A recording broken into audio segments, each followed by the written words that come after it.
Thank you so much for joining us today for our live stream event using ZBrush for 3D printing, the creative process. My name is Josh Herman, and I'm the Chief Creative Officer here at Gnomon. It's an honor to be able to present in this event, and of course, an honor to be presenting our guest for today. But before I introduce him, I'd like to thank Lenovo for sponsoring this event.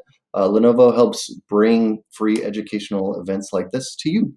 With that said, I'd like to introduce our special guest, Paul Gabry. Paul is Paul is Pixelogic's in-house expert of ZBrush and a lead development manager. He is responsible for developing and enhancing the digital sculpting pipelines at multiple area studios, working with artists ranging from feature films, games, concepts, jewelry designers to toy designers, and much more. Paul is also a freelance artist for the toy industry, with clients like Hasbro, Disney Consumer Products, and Topps. And Paul is also a ZBrush instructor here at Gnomon. Welcome, Paul, and thank you so much for joining us today. What class do you teach here at Gnomon? I teach the advanced ZBrush class, which we do a focus on hard surface. Very cool. Yeah, because I still traveling, and the people I talk to being in the ZBrush world now for so long, I still get asked that a lot, actually, is what are techniques in hard surface inside of ZBrush? And then today's topic is still ironically asked a lot to me, some techniques of using ZBrush for 3D printing. So I thought this would be a great opportunity to go through some of those things, talk about that. And I'm Captain Tangent. I might not be wearing a cape, but I think I am. So I like getting questions from everybody, and then I always go on tangents. Absolutely. So it's in my blood. It's the nature. I'm sure some of my wacky stuff will come out too, like the look up here's and the Lisa needs braces. It's just in my vocabulary now to do stupid stuff. We're excited. Yeah. So if anybody has questions in the chat, please feel free to shout them out, and we will do our best to pitch them over to Paul, and he can get us some good answers. With that, I'm going to throw it over to you, Paul. It's all to you. Well, first I want to say thank you, Josh, for having me, and Gnomon for having me be a part of the streams that you're doing. I see my man Justin Fields. What's going on, man? I see you already in the chat. Hey. So I will be watching the chat. It's just, again, that's in my nature too. I stream every week practically for us at Pixelogic. I'm going to touch on that as well in this stream. Because we have our own ZBrush Live channel that we're streaming constantly, and there's artists on there also streaming too, so it's another great resource for you. So I'm going to be watching that chat as we go along here. It's just a habit of mine to keep an eye on that too. So thank you for having me. We'll already start with the tangent right now. No, not really. Okay, so just to we'll get going here so you guys aren't dying right now. So I'm just doing a quick little slideshow, just kind of give you a little bit of breath of what the different things that are possible inside of ZBrush for 3D printing. So this is just some information about myself, again, that Josh has already said, so we don't need to waste our time on this slide. But yeah, I'm the development team at Pixelogic, so I'm very involved in the development. I'm in and out of a lot of the studios, or even industries for that matter. I would say now as a product, ZBrush is used in at least 10 industries, pretty strong, where I would say it's 30 to even 100% of the workflow. There are companies now that just use straight ZBrush to do so much of it. I myself have become one of those people. It's not like I haven't used other programs, but that's kind of what I want to talk about today too, is talk about things for what I've worked on. So I'm just going to go through some quick examples.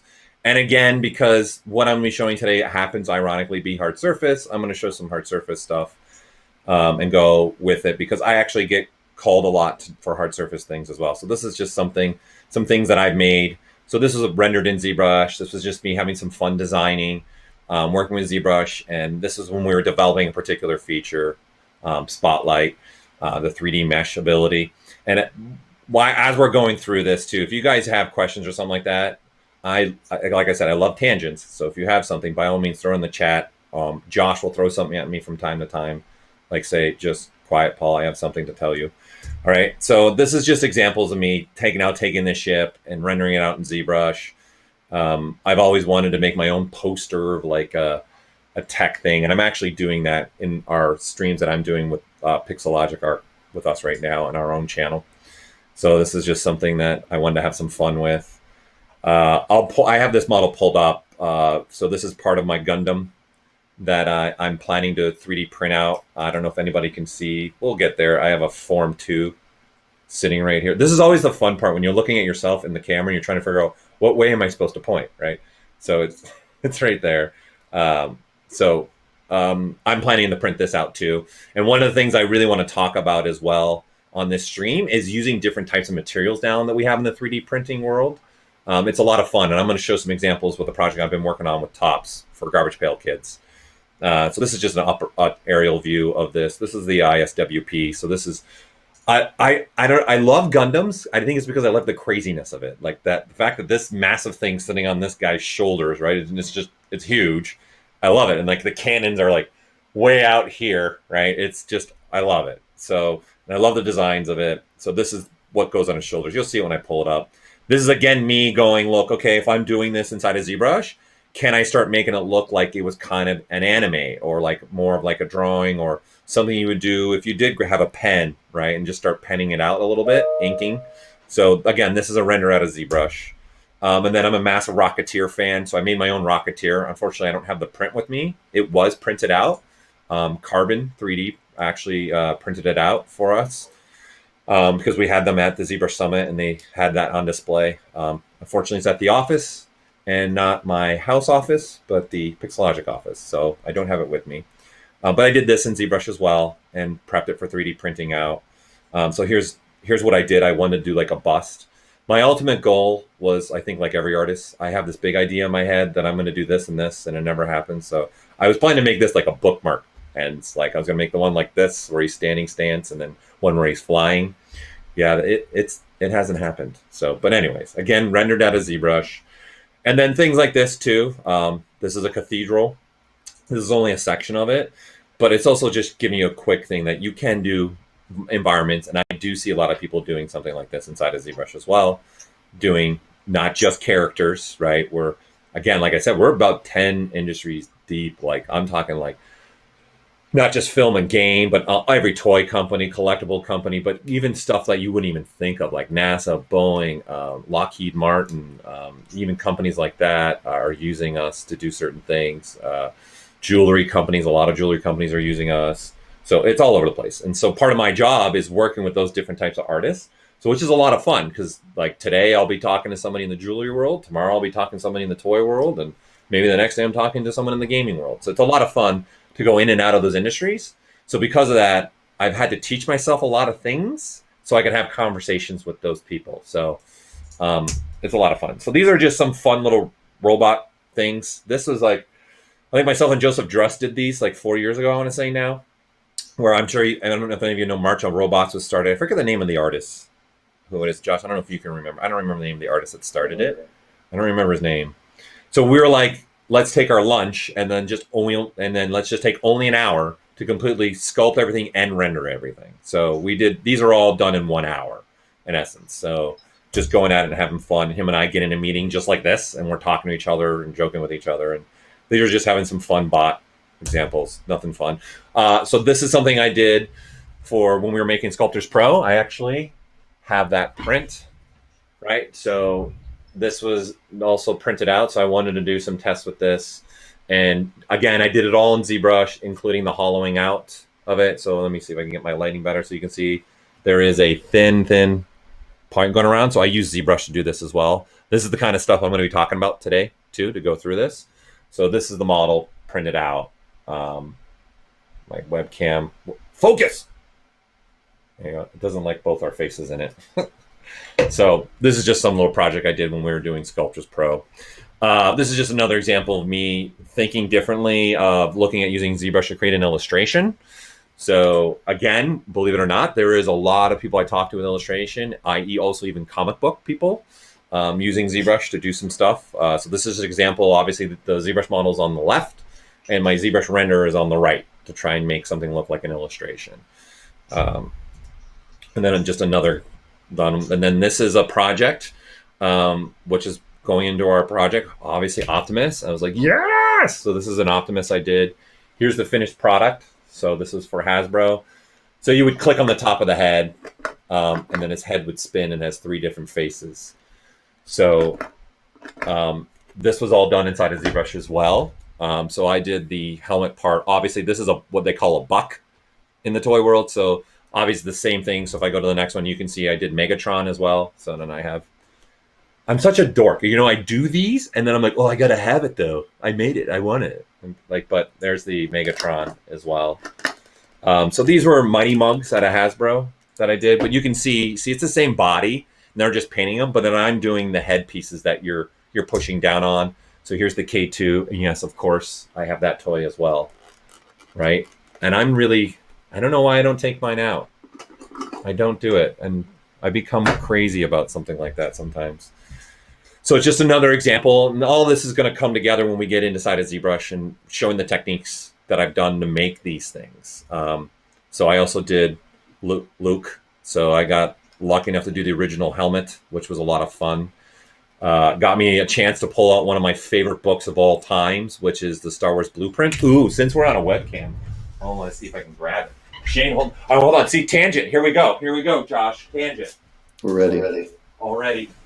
Yeah, this book right here, I'm telling you, is one of the best books ever. I love this book. And you can see how oversized it is. So it has all the original works of the original, episodes 1 through 6, but all of us count, 4, 5, and 6. I get it. But it has all like the drawings in it, right? And it's got massive pages. So if you're a Star Wars fan, number 1, this book's awesome. But number 2, you get into hard surface stuff too. That's for me, a must-have book. And then things like this, putting patterns on like her pants or like on her shirts, and it's easy in ZBrush to do that, right? And it does weigh a ton. Yeah, I love it, Justin. So, and then like this, getting patterns on this, and already something that's already sculpted with having some movement in it, how to get that pattern on there. Things like this is where ZBrush can be very powerful for you, and especially if you're thinking for 3D printing in the toy world. This was a project we did, I want to say now 2 years ago, maybe 3 years ago. Magic Wheelchair is a nonprofit organization that in essence makes costumes for kids in wheelchairs, which is amazing.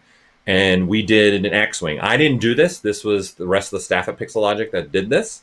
But we did 3D print this thing out. And it was like, I don't even remember now. I think it was like 15 feet by like 18 feet or something silly. Just something ridiculous. Like why? But it was just massive. Okay. But it was all done in ZBrush. And then you can see we had this for like the spec sheet laying out, because obviously then we had to physically make this. I'd say the hours put in this, it ranges. If you're counting just ZBrush hours, I would say, because it got spread between a bunch, because a lot of the team wanted to be involved in this, so it got spread to a bunch of people. So I don't know the main hours, but the printing time was obviously days. It was done with a printer that can print like a human size in essence. So there's also a lot of rework after. So it's not a fast process, okay? Because it's the printer that it's printing on is not meant for crazy details. It's meant for some large things, and then you have some post-process on it. But it's just another example that ZBrush is also being used to create large pieces, not just the small pieces that I'm talking about. So there's an example of them working on the print. So this is a part of the print right there. So this is a video. I don't think it's going to play very well. But maybe it does. Can we get Club Pixelogic going? I'm not going to play the whole thing, but you guys get it, right? So you see all these big pieces. There was Kyle right there, one of my colleagues, and you can see how big it is. It's insane. Looking back when we were making it, we were like, why did we go so big? And it was more of, let's go big, right? So just another example of how you can use ZBrush. So for those that are watching right now that don't even know what ZBrush is, I'm not sure, raise of hands, how many people are using ZBrush right now? Go ahead. Now I want to know how many people actually raised their hand right there. I love doing this online stuff. So for those that don't know, obviously it's a sculpting application. We're making ZBrush with the thought process of making art. And that's why I think also it's being used in so many different ways in so many different industries. So we're a multi-resolution that you can paint and sculpt with. our goal is to be innovative, try to break down any kind of barriers we can to. I see ZBrush for me sometimes like a cake or an onion. Like I like to take features and layer them on top of each other. So I want to be talking about that, right? And it was about, there's a computer, and then you got to think ZBrush is now 20 years old. So that's 1999 to 2000, right? So at that time, you got to think about the computers we had. Like I can remember my Packard Bell that that faded to the, what would you call that color? Like the puke yellowish tone. For those that are old enough to know what I'm talking about right now, it's good times. So ZBrush was made for that, was made for multi-resolution sculpting, but it's grown into so many more things. So that's kind of also what I'm going through today with you guys. So let's take a look at some things in ZBrush. Let's not save that. Okay, so like I said, this is the Gundam that I'm working on, which again was all done in ZBrush. All right. Other things too, like I said, I wanted to touch base on with you guys is letting you guys know about also what we have going on. So more information, especially if you enjoy this stream and I don't know you enough. I get more crazy in our streams. So obviously on ZBrush Central, for those that have never been here, we've got a lot of streams going on. We have our own channel, which is called ZBrush Live, that is streaming daily. So myself, many of my colleagues are on there, but we're doing like what Gnomon's doing. We have guest artists on there as well. So this is where you can go and you can see the countdown to a streams coming up. You can follow here. And on ZBrush Central, you can see we're also letting people know. Like Paul Deasy is an artist we have coming up next Tuesday. We also have a live interview with Todd McFarlane coming up next Monday. So we're doing the same kind of thing here that Gnomon's doing too, because I think this is awesome being able for us in the digital world to be able to do this, right? So it's a lot of fun. There's us streaming together. So let me get into this. It's enough blah, blah, blah, blah, blah. Let's get into ZBrush, okay? So there's the Gundam. So just to give you an idea of what it is. So this mostly was looking at something like this and figuring out how I want to go about this. And I know for me, especially for someone that's going to physically print something out, I want to talk about that too, what my process is in ZBrush and how do I do that, okay? Yeah, and this Gundam was made with ZModeler. But however, what I have found for myself with working hard surface a lot inside of ZBrush, like, again, I've been doing CG since 1997 to date myself. So I've been using, CG programs since Maya 2, right? So if you're thinking about those worlds that we're in maybe a modeling application, we're a little different. So what I like to do is being able to think about my workflow that I've done in the past. And because I was also a big drawer, I tried to put them all together. I love it. Does ZBrush run on an Apple II? I'm trying to think. I wouldn't be surprised if not the newer version, but the older versions would. Not this version. I don't think there's enough in there, but that's funny. So anyways, so you can see I'm using folders for this particular guy. But the one thing that I really that I like to do, just thinking about, and this, I'm going to go in this also about looking at this for the purpose of 3D printing as well, and where I start with certain projects. So this is kind of where I would start. Is something like this. I'm going to come out of perspective mode. So I like to block out really fast with shapes and just make sure I'm getting my proportions right, like making sure those arm lengths are right and then the legs are right. And I'm not looking to be perfectly hard surface right now. It's clearly enough hard surface that I can start seeing things. But really for me, it's about making sure, because I think the one thing for hard surface too, especially when you use something like ZBrush, you're going to be using a lot of subtools. And the biggest mistake I see is, if you're doing organic and you say, hey, the ears are too small or the eyes aren't sitting in the right, they need to be a little more wider apart, right? You can just go grab the move brush and organically move that. When you're going hard surface, it's a lot more difficult, right? Because once you start looking, like if you look at just his head, there's 33 subtools just in his head. Here, I'll magnify this. Magnify! Right here. So there's 33 subtools for a head. So if I don't get his head right, it's not just a simple go grab the move brush, right? I got to be able to move things. And I want to talk about all that stuff because I think that's all really relevant and important, Okay. So, but I'm going to be also be focusing on some certain projects that I'm working on right now with tops. So Garbage Pail Kids, for those that are in the 80s world, here you go, right? So here's some, again, some vehicles that I've been making in ZBrush that we're 3D printing out. I have the print parts here. So we're going to be using one of these vehicles as just an example walkthrough test here.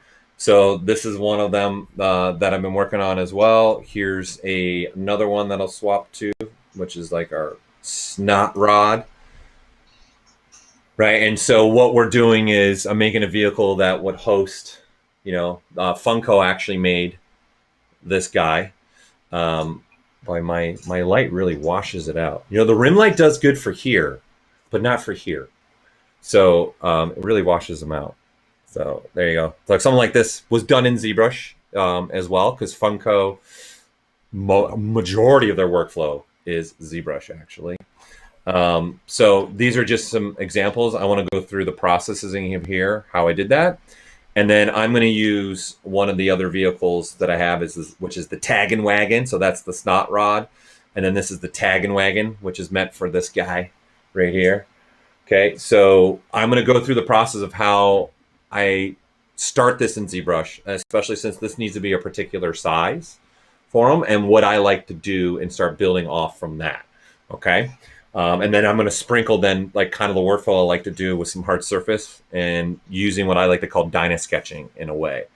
Okay, so let's get going into that, and let's just start first thinking about this technique and thinking about things. So the number one thing, if you're going to make something physical, okay, inside of ZBrush that you're eventually going to want to print out like I am right now with some of these projects, I personally like to always have like a bounding box. For myself of what the measurements might be. So if somebody's giving me something and they're saying, okay, it needs to be, like 10 inches by 4 inches by 5 inches. I like to create a bounding box. So I want to show you guys how I like to do that. And then I always have that. So in this case, for this project right now that I'm even talking about, like these guys were done by Funko, right? So they were already done. I don't have the 3D models, and now I'm trying to make something that this guy's going to sit in. And I'll show you the pieces once I pull them up. So I needed to come up with something. So I did some rudimentary measurements of him, right? And then I said, okay, I need to make a bounding box for him. So then I know what size he's going to be inside of ZBrush. Okay, so this is how I like to do it. So me personally, okay, when I like to start out, especially if I'm going to start using something like ZModeler, okay, if I grab any object, doesn't really matter what it is, I like to come down here to this initialize state, and I like to throw these resolutions down to 1 and hit quick cube. And all that does is just make a cube that's all 6-sided. I know, super exciting, Borg ship. Whee, right? So, but if I'm going to go down the ZModeler world, this is how I like to start. I like to start a lot of times with this. With that said, there's other ways to do this as well, right? So if you hit the W key, okay, you pull up your gizmo here, right here in this little gear, this is where we'll find deformers, okay? And then there's shapes across the top, okay? So if you've never used ZBrush before, this was like taking the idea, we are always looking to try and think about working fast. So as an example, let's just say I am making some kind of geometrical, quick little robot guy, right? So I'm going to turn on my gizmo, and then I'm going to hold the control key, and then I'm just going to move my gizmo. What that's actually going to do is it's going to duplicate that cube, okay? And then I can size it down, position it, right? And I can say this is maybe going to start being a shoulder joint as an example, right? Now, what's nice about this duplicating thing, let me rewind. All right? If you hold down control and then click the arrow, right? Right now, my finger's still on control on the keyboard and my pen's still on a Cintiq because I'm using a Cintiq. If I let go of the keyboard and keep moving my hand along my Cintiq, or if you have a tablet, you can see you keep getting another cube and another cube and another cube.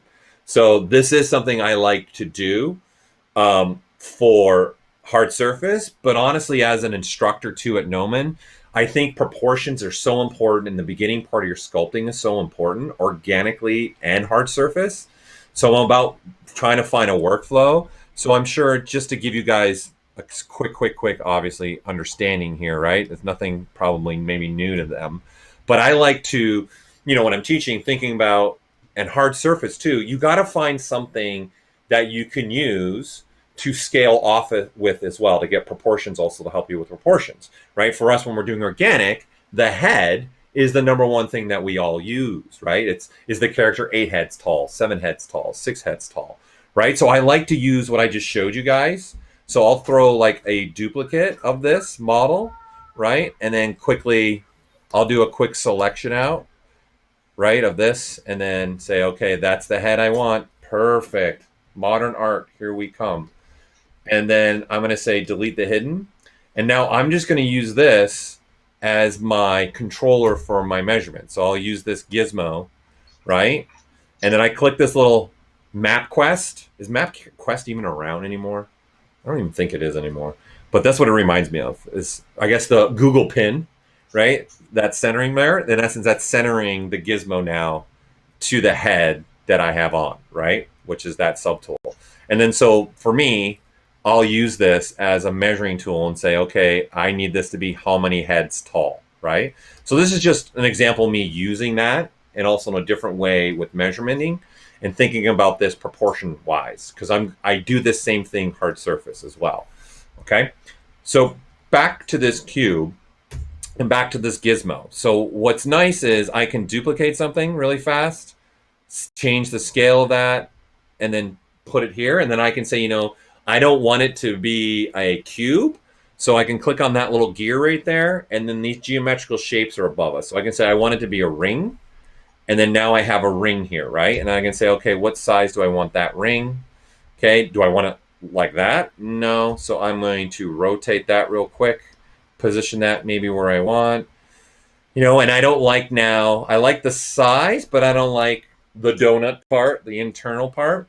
So I hit the W key, I'll get some cones, right? And all I'm doing is I'm actually clicking on the gear again, and now you can see there's a Gizmo 3D button and a Ring 3D button. That's telling me that I'm actually there in the Gizmo right now. I can either go to the Gizmo mode, or I can go edit this mesh mode, okay? And now that I'm in this Ring 3D, I get these cones. And what I can do is change that inner shape on the fly, right? And I can say, do I want it to taper? If you want it, right? And then this is changing the inner circle part. Then I have a way to control the amount of topology that I want happening through that ring, right? And then I can say, do I need, maybe I want a half ring, right? Do you want a whole 360? And then obviously in the Y, you get geometry the other way, which is nice. I will knock this down, and then this other green cone is going to kind of rotate. In essence, is rotating the geometry around the ring. So I'll use it for stuff like this, right? That creates a nice, I got a nice little harsh line there and harsh line there if I'm looking at hard surface sense. Okay. And to your question of what size the cube is, that's what we're going to be going to right here. That's what I'm going to show you guys. So the benefit to this is what I want to highlight is now I can duplicate this, right? Come here, and now I can say, now I want a sphere there. And then now I want to set that as a particular size. Say I want that, and then again, duplicate this. And then now I want a cylinder, and now I've got a cylinder. And then now maybe I want that to be a certain length. So you can see this workflow really starts to create things. Okay, now to just like the question that's coming in right now, well, what's the size of that? So just like I said, bounding box wise, I like to establish that bounding box so that when I'm creating here, or when I'm going to start making the pieces, I've got a bounding box. And what I'm about to show you is also going to allow me to have a measurement inside of ZBrush for me to use it as like another measurement tool, just like I just did with the heads. Okay. So I'm just going to undo, and we'll go back to just the cube here. Okay. Well, I'm just undo, right? We just go back to one cube. I'll size this up a little bit just so we have it sized up. And now I'm like, okay, great. What size is that? You can turn on your floor grid. Okay. Our floor grid isn't necessarily measured cube wise or anything like that, but what I can do something like that. So what I'm going to do is I'm going to go into our plugins. And for me, this plugin is a lifeblood for me, especially dealing with trying to make stuff that's 3D printing out of here. And that's the Scale Master. Okay, so this is probably one of the plugins I will start with first if I'm going to be creating something that I know I want exact specific measurements. So in essence, this is a great way for you guys to set the ZBrush world into like inches or millimeters or centimeters, whatever way you'd want it to be. And so what I'm about to do here is I'm going to set this particular tool into a certain measurement size, okay? And I'm going to find out what the cube size is right now, okay? So the very first step that we're going to do, and this is look up here, and Lisa needs braces moment here, is we're going to set this scene scale. So as far as the stream goes, is it better? Do you guys want me when I'm pressing stuff to turn on the magnifier? Is that better? Like, is it better to see, I would say probably, or is it just distracting? You guys can chime in on the chat. I'm watching it. Right? So I'm going to click on this set. What's that, Josh? Somebody says yes. Somebody said yes. Yes. Right? And so when you hit that set scene scale, what we're going to do is we're going to grab that cube, and we know the measurements of that cube. That cube is right now 0.99 by 0.99, 0.999. The problem is it doesn't do, is it centimeters? Is it inches? Is it feet? Is it millimeters? Right? You can also see there's only 1 millimeter number. So that's telling you that ZBrush's kind of default world is millimeters. If you want to take in that sense where you want to know measurement, right? So let's say I'm going to make a character that needs to be 8 inches by 6 by 4 inches. Okay. So what I'm going to do is I'm going to set this cube's world and say, okay, I'm going to be working in inches, right? And then you can see over here in the inches, you got a 0.999 or you have a 0.039. So what we're doing is we're doing the math for you. So like if this thing was 0.999, what would that really be in inches doing the math change and that's difference, right? If I took millimeters and converted into inches, or is it supposed to be 0.99 inches, right? So I'm going to say I want to be in inches. So I'm just going to say this is, yeah, no, this cube is 0.99 inches by 99. So what I've just done by doing that is I've just set now this tool into the inches world. And you'll see in the plugin, I've got now these millimeters, centimeters, inches, and feet. And you can see inches is now there, right? And so now this is inches. So here's some fun stuff that I like to do. We've got this cube, and I can say, like I said, I'm trying to work in a particular bounding box for a character I'm working on, right? And I'll show you how I was using this for the project that I'll be diving into deeper. So we have a sliders update. So this is for whenever you switch to a certain subtool, you would click that and the sliders will update. Then you have a ratio option here. So I can say, let's turn off the ratio. And now I want this cube to actually be, like I said, I want it to be 8 inches tall. Okay. And along the X, I want it to be 6 inches. And then along the Z, it's going to be 4 inches. Right. And then right below these sliders, there's a Resize Sub Tool. And next to that, there's an all button. And I'll show you kind of how all that works here in 1 second. So then what I do is just resize that. And then now what I have is my bounding box cube, right? And now this cube is that world measurement. So anything I put inside here, if I got any geometry clipping outside the cube, I know I'm breaking that bounding box for me as well. Now, what this starts giving us, though, is this. So now if I say, let's just append another tool here, right? Let's say here, and let's just keep it simple right now. Let's throw another cube in this, right? So you can see this cube sitting here. And then now, just like that question came in and go, well, what size is that cube now, right? Because I started my project like this, the way that we're working, I've set this. So what it's also set for me is when you guys hit the W key, you're getting the gizmo, right? If you hit the Y key, why you ask? I don't know, just hit the Y key because it's the shortcut for it. You can switch from the gizmo to the transpose, okay? So what we've done here is this has always been inside of ZBrush, in essence, a digital caliper, okay? So it does more than just allow you to move or scale or rotate, and there's a lot of other features in this, but the little slashes here are actually measurements. So every big one is an inch now, right? And then every little one you see in there is a 1/4 inch. So if you're looking at this, right, I can look at measurements as far as by a full inch or every 1/4 inch. And this is happening because I use that plugin. So that plugin's not only setting that mesh and letting it know that mesh is in inches world, we're also converting this tool, this particular feature, to now be set in inches as well.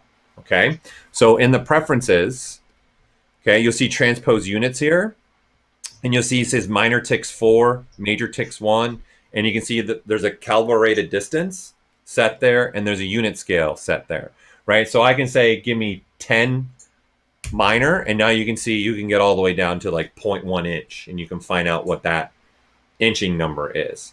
So how does this work for you guys? So for me, I don't like all those. I'm usually working like that. That's good for me. So what's good about this, and again, putting this in the sense of just something very simple, this gizmo can snap to points, right? So as I click on one point, you're snapping your transpose line. And as I'm moving my pen, I keep snapping to another point. So if I just go walk up this cube, you can see that's set now to the height of the cube. And up here in the top left, we're going to give you the measurement. So you can see right there, it says 2 inches. So this cube is 2 inches by 2 inches by 2 inches. So because I'm starting off like this, the way I did, I'm good to go, right? You can see now when I do this diagonal, you can see this is 1.4142 inches, right? So this is a great way now for me to start creating a foundation for me, right? So when I'm creating this project, like I said, now if we go back to this piece now, and we're looking at this guy, let me turn transparency off, right? So this is the piece that I started breaking up and started working and starting to figure out, okay, how am I going to break this up for printing and what I'm going to do, right? So this particular tool has multiple things in it. It's got all the original parts in it, and then it's got the pieces that I've made to get ready to go out for printing, right? So as an example, the body here, right, has a certain length and width to it, right? So I made a cube that would represent my guy sitting in his car, right? So that's what you have down here. I have a character cube, right? And this way I can use this as kind of my bounding box for my character cube, right? Because again, I didn't have him in 3D. So I needed to get measurements of him and then make my own cube. So I just used that plugin to create a bounding box for me, okay? So this is how I'm going to start using this, and then now I start building pieces off that from that cube, because I've already established my measurements and I've established my sizing, okay? Now, if you're also working on a project maybe that you've already had something made like this, and now maybe, you know, you go, hey, this is cool, and I've always loved this sculpt, and I want to 3D print it out. So I want to print it out, and I want this piece to be, 12 inches tall. I have no idea right now how tall he is or what his size is right now for me. I don't know. But what I can do, again, is come back to this plugin, right? I can click this scene scale, and you can see this guy is actually 7.91 units, in essence, high. So I want him in inches. So I can say, all right, 7.91 inches tall. Yeah, that's what he is. And now what I've done is this now tool that I've loaded is again in my inches world. And so if I want to say switch to another subtool, and I'm just using the up and down arrow keys to switch, right? I can say, well, how big is this vest? I select it, I come over here, and I hit that sliders to subtools, and boom, we'll give you the measurements of that particular piece. Okay. Now, if I need a resize thing, because this happens to me too a lot, where, while we're working on something and we're going to make it 8 inches.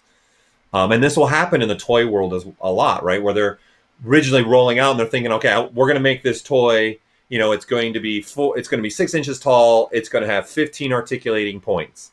And then when they start breaking it down the line, and I've already sculpted it maybe, and then they're going, you know what?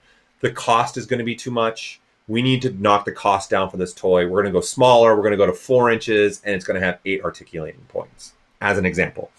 So I need to quickly be able to change my size. So this is the beauty of being in a digital world. So I'm going to use this plugin again to do it. So what I'm going to do is kind of now the flip now, where when we first started talking about, I first established my bounding box and my cube, and now we're the opposite. I've got a finished sculpt, and now I need to know, okay, what am I going to do for the sizing and all that?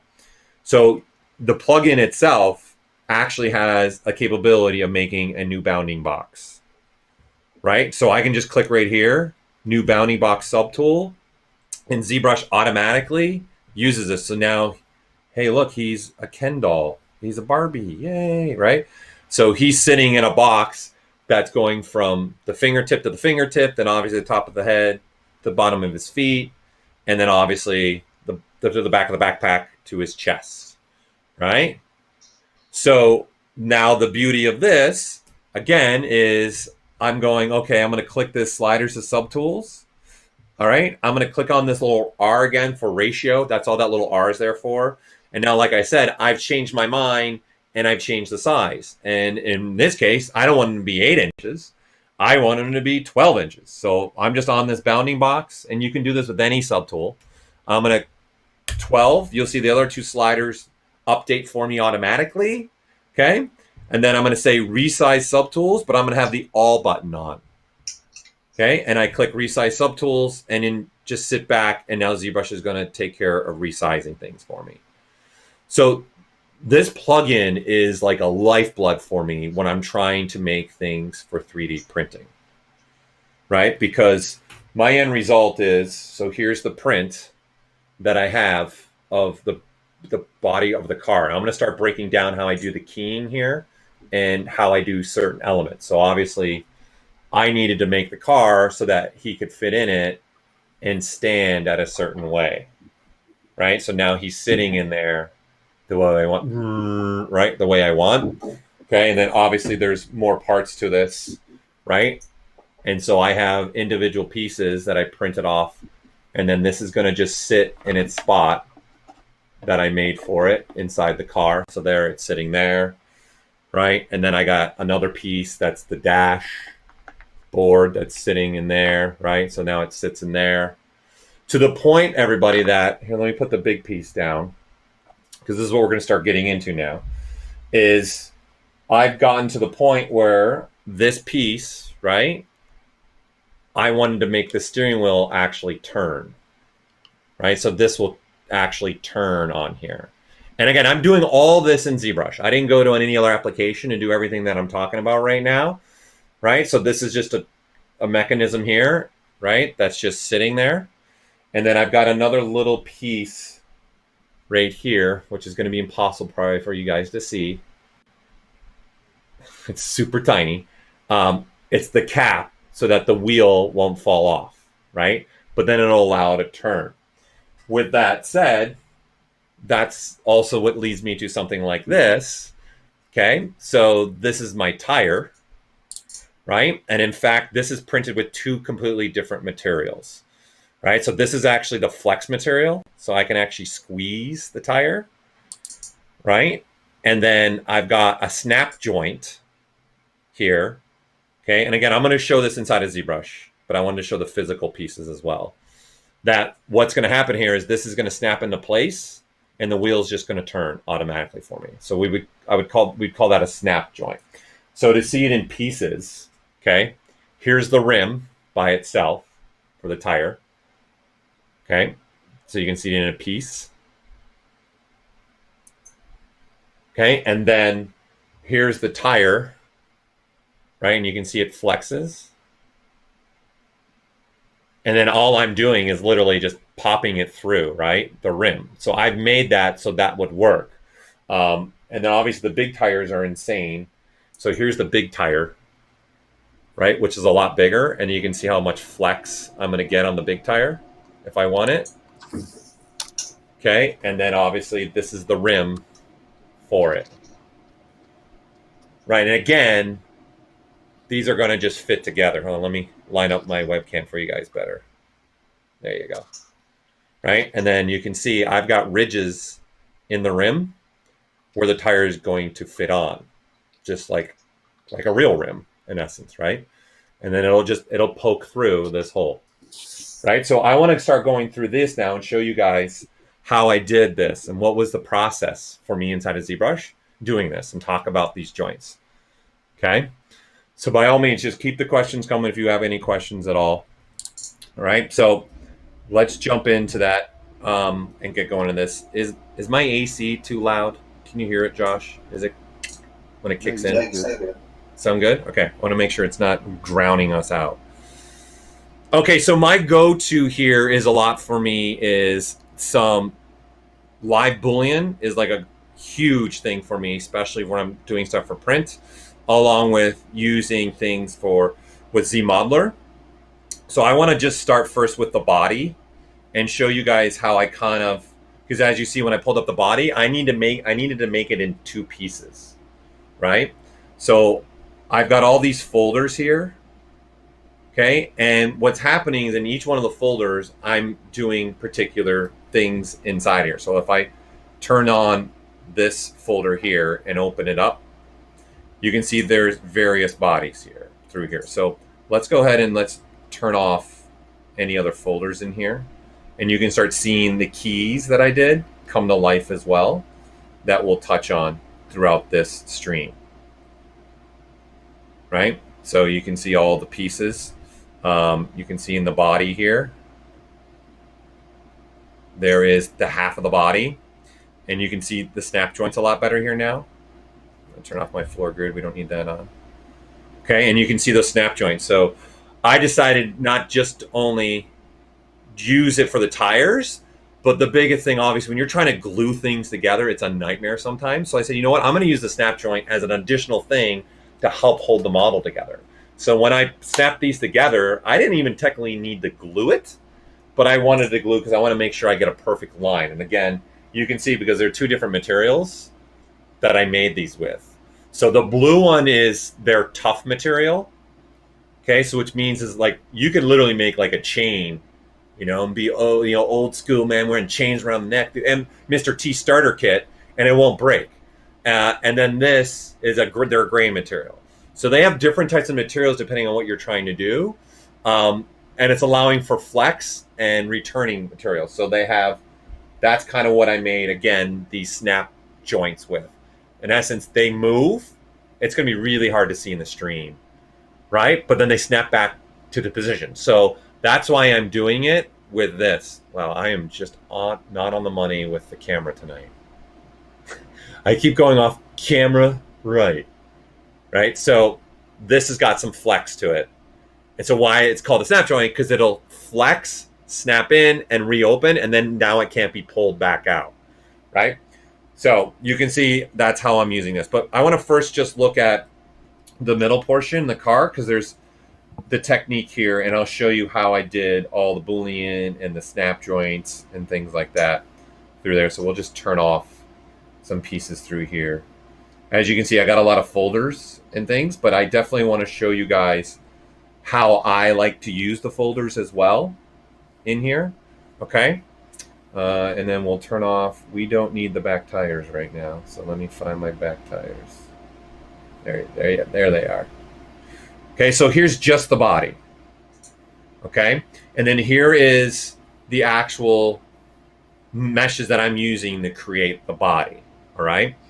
So this was after the fact of me already doing the low polygon modeling, and then I already used a Boolean on this. So as I go to the body, you'll see that it's kind of dense, right? And so if I solo this out, this is multiple subtools coming together.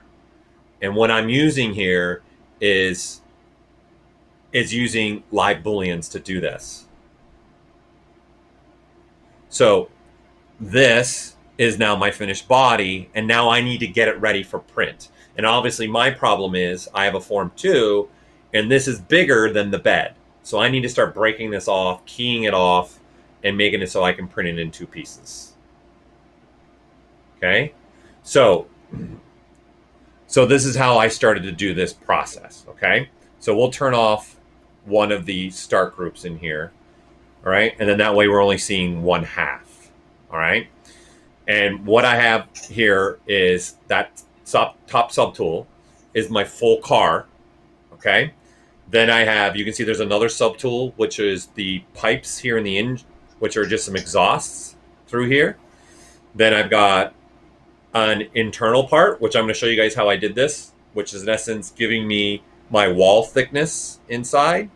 So number one, the benefit for that for me, is I'm saving on material, right? And I'm saving on print time, right? So instead of, especially if you're going to print something like off, like I am off an SLA printer, you don't want to be wasting material, right? So I want to be able to look at this and start creating, you know, an internal mesh, right? And I'm going to show you guys how I did that as well inside of ZBrush. So all these are just particular pieces that are all coming together, right? And then there's my snap joints. Okay, and then I've got a start group and a second start group. So in essence, one is going to be the model front, and one start group's the model back. Okay, so what exactly are the start groups for me? So let me just do this. Let me just take this full body and let's clone it, and so that I only get the body, right? And so now I want to start prepping this for print. Okay, so number one, if I want to know the size of this again, I would come back here to my scene scale, right? And you can see this is how big it is. It is actually 4 inches by almost 4.5 inches by almost 9 inches. Okay, so then I can click this, and now I've got, that's the size of this car, right? That's how big it is in real life now. And what I want to do now is say, and this is why I like to work this way. I like to throw a folder. Okay, and we'll just call this car. All right, and now I've got a folder here. And then there's a reason why I like to use the folder system special for what I'm going to start to do. And then I'm just going to insert a cube, okay? And I want that cube to be part of that folder. Okay, so that cube is now just sitting right there. What I'm actually going to do is I'm going to replace that cube. I don't want this cube that I just inserted, which has like a pole. So I'm going to use this what I showed you guys earlier. I'm going to use this gizmo ability to do this for me. Okay, so I'm going to click on this. I'm going to say, give me a poly cube, right? And then all I'm doing is getting a cube like this. Okay, and I'm going to say, I don't want any spans through there, right? So all this is just some cube that I've got sitting here. Okay, but what I'm going to use this cube for is a way for me to cut the model actually.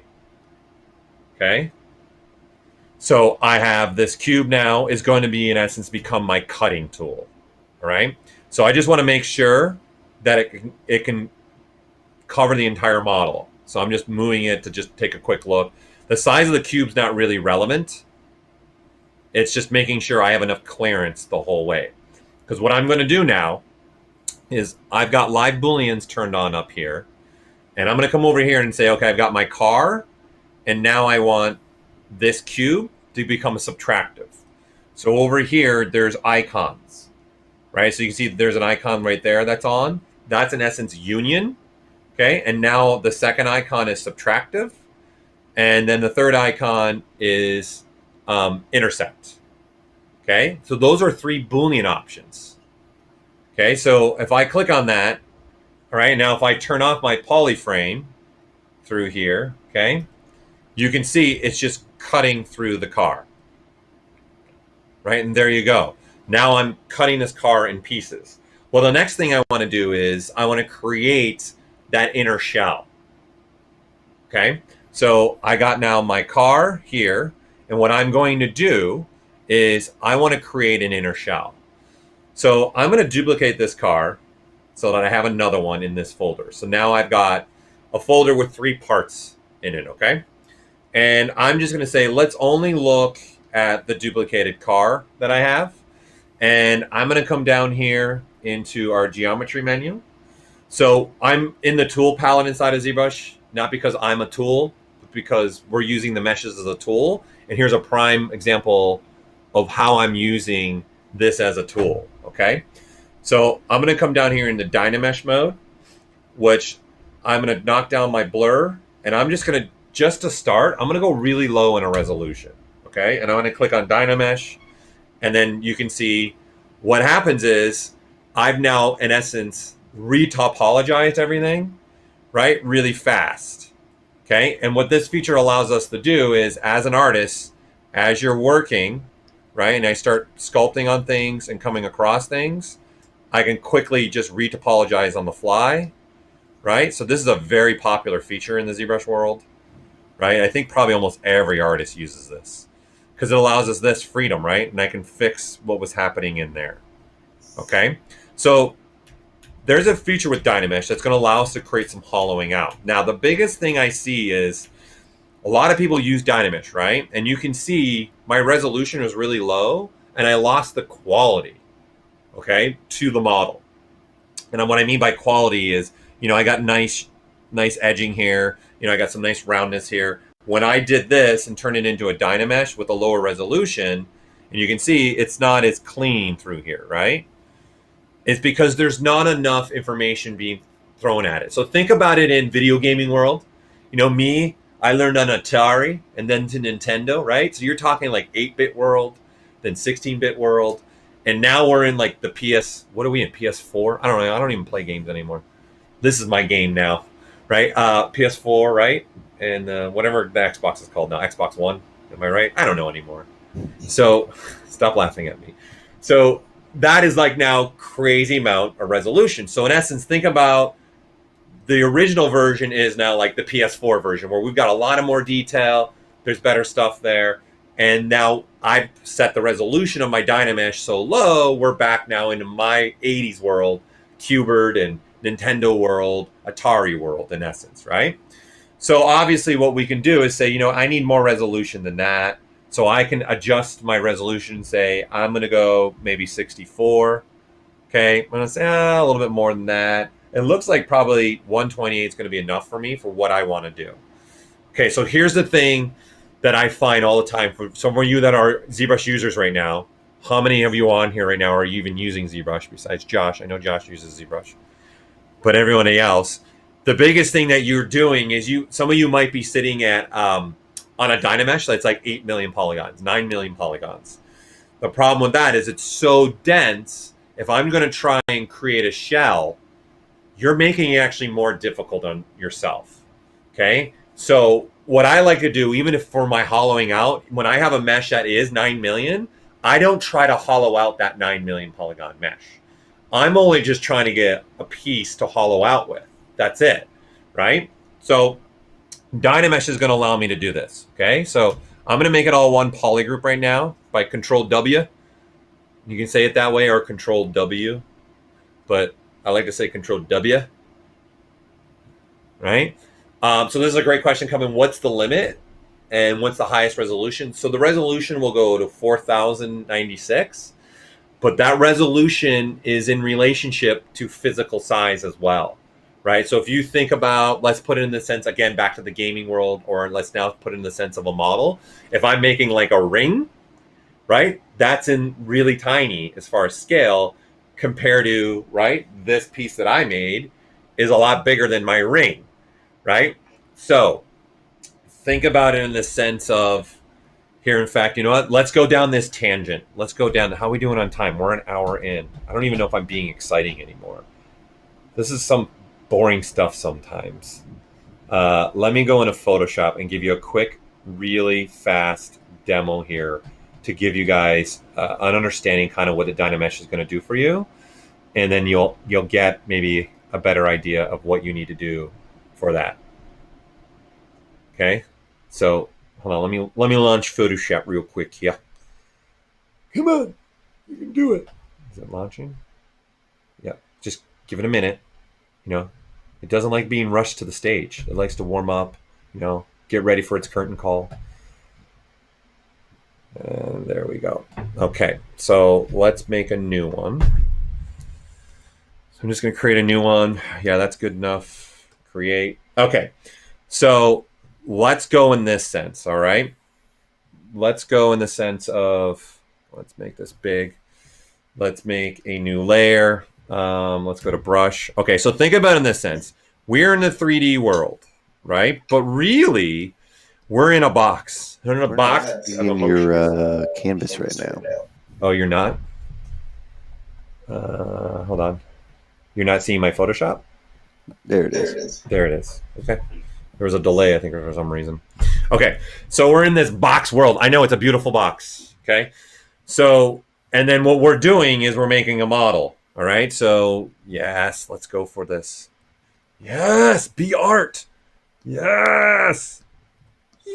Right. So we've got this model sitting in the middle of the world. And in my case right now, it's that vehicle, that car. Right. So you got to look at Dynamesh in this sense. That box, that is in a box world. Each plane of that box has a resolution, and we're giving that resolution to it. So, i.e., when I say a resolution, let's go something really small here, and let's say I said, you guys, your challenge is I'm going to give you 9 polygons or a resolution of 9 and make a sphere. It's not going to be possible because you don't have enough information, right? What's going to happen is you're going to have vertex points here, here, here, here, here, and here. And then obviously it's just old school, again, 80s, connect the dots. And then now we've got a stop sign. Gorgeous, right? You're not going to be able to, right, create a perfect sphere because there's not enough resolution there, right? But now if I go back and I tell you, hey, you get more resolution than that. Let's turn off my amazing drawings. Okay, you get, right, more resolution. You're going to have more information on these planes in this box, right, that we're talking about. So now I could make a better spherical shape, right? So in essence, that's what I'm telling ZBrush in the resolution sense of Dynamesh. I'm saying this thing's sitting in a box, okay? And that box, in this case, is not a perfect box. It's a rectangle because, right, because the car is longer than it is, right, taller and wider, right? And then I'm telling it that box, each side of that box gets 128 resolution. I'm in a glass case of motion. Thanks. Justin Fields, you want some meatloaf? You want some? You want some? All right, that's just for Justin. Okay, so back to this is, again, this is key, everybody. When you're dealing with ZBrush, we can get into millions upon millions of polygons. And I want to create an inner shell for this car. So instead of doing it on, like I have here, my car, you can see it's 2.7 million. I don't even need that, right? This is good enough for me. And now what I'm going to do is coming down here into Dynamesh, I've set my resolution, but there's an option here called Create Shell, right? And you can see right here, Create Shell, and then there's a slider next to it, okay? And all I have to do is say, okay, I'm going to grab something that we have, which are called Insert Mesh Brushes. Okay, so I'm just hitting B, and then I, here, let me move that up because I know the banner in your guys' stream is covering that, okay? So B, and then I, and then right here, IMM primitives. And I'm just grabbing this, and now I've just got a bunch of primitives here, okay? So right now I've got a cylinder selected. So I can just go here and select any of the cylinders, right? And what I'm going to do is I'm going to draw out, right? And I'm going to turn off solo mode so it doesn't flash on you guys. And let's turn off this cube right now and this right now. So we're just looking at this piece. And all it is, as you can see, it's just a shape being drawn out, okay? What's happening? Hi, how are you? So all I have is this cube being drawn out, right? And what's going to happen is, in the world of Dynamesh, I draw this cylinder out, okay? And this is great for 3D printing. I clear my mask, and then I just tell to re-clear my mask. And what ZBrush is doing is, because I'm in this Dynamesh mode, it's welding everything. So, right, you can see everything's welded. So, yay for me. Benefit for 3D printing world. Okay? What I also can do, and forgive me for those that obviously use this, I just don't know how many people have never seen ZBrush before, because I saw a couple people in the chat pop up, right? I held the Alt key there to draw out a negative, and then now when I read Dynamesh, that cylinder is now going to be used as a Boolean, right? So it's actually being used as a cut. Okay. So for the snap joints, I dream so for robots. It's always fun to try and pronounce the names in our, when we have our names on line names. So I'm like, hold on, my brain needs to think for a minute. No, those are snap joints that I actually made. I'll show you how I made them. I actually made them with ZModeler. Okay, so this is where I have now. Okay, so what I'm actually going to do is I want to make a shell. So I'm going to hold the Alt key, okay, draw that out. I'm going to switch to the gizmo with the W key, and I'm going to just pull this away from the mesh. Okay, so now it's just floating. And you can see the car's darker than the mesh, right? So now I go, all right, I want this, okay, but what I want to do is I want to clear my mask, okay, and then I'm just going to hit this Create Shell button. And now because we're in the Dynamesh mode and I've drawn out this negative cylinder piece, ZBrush is going through and processing and creating another internal piece of geometry, right? So it doesn't look like it right now because that geometry is sitting right inside. So if I show now just a section of this, you can see the internal pieces, right? So here, if I snap it to here, you can see the internal parts being made right now, right? And so that's my internal shell, okay? So the question to making that cylinder nice and clean, in fact, when I was drawing it out, right, because it was very faceted, all that is me needing to either A, divide up this mesh, or when I'm drawing out a cylinder, right, I would have to grab a cylinder that doesn't have the faceting to it. So in essence, okay, just again to give that answer, so I would grab, say, here's a cylinder, right? And then here's your polyframe mode.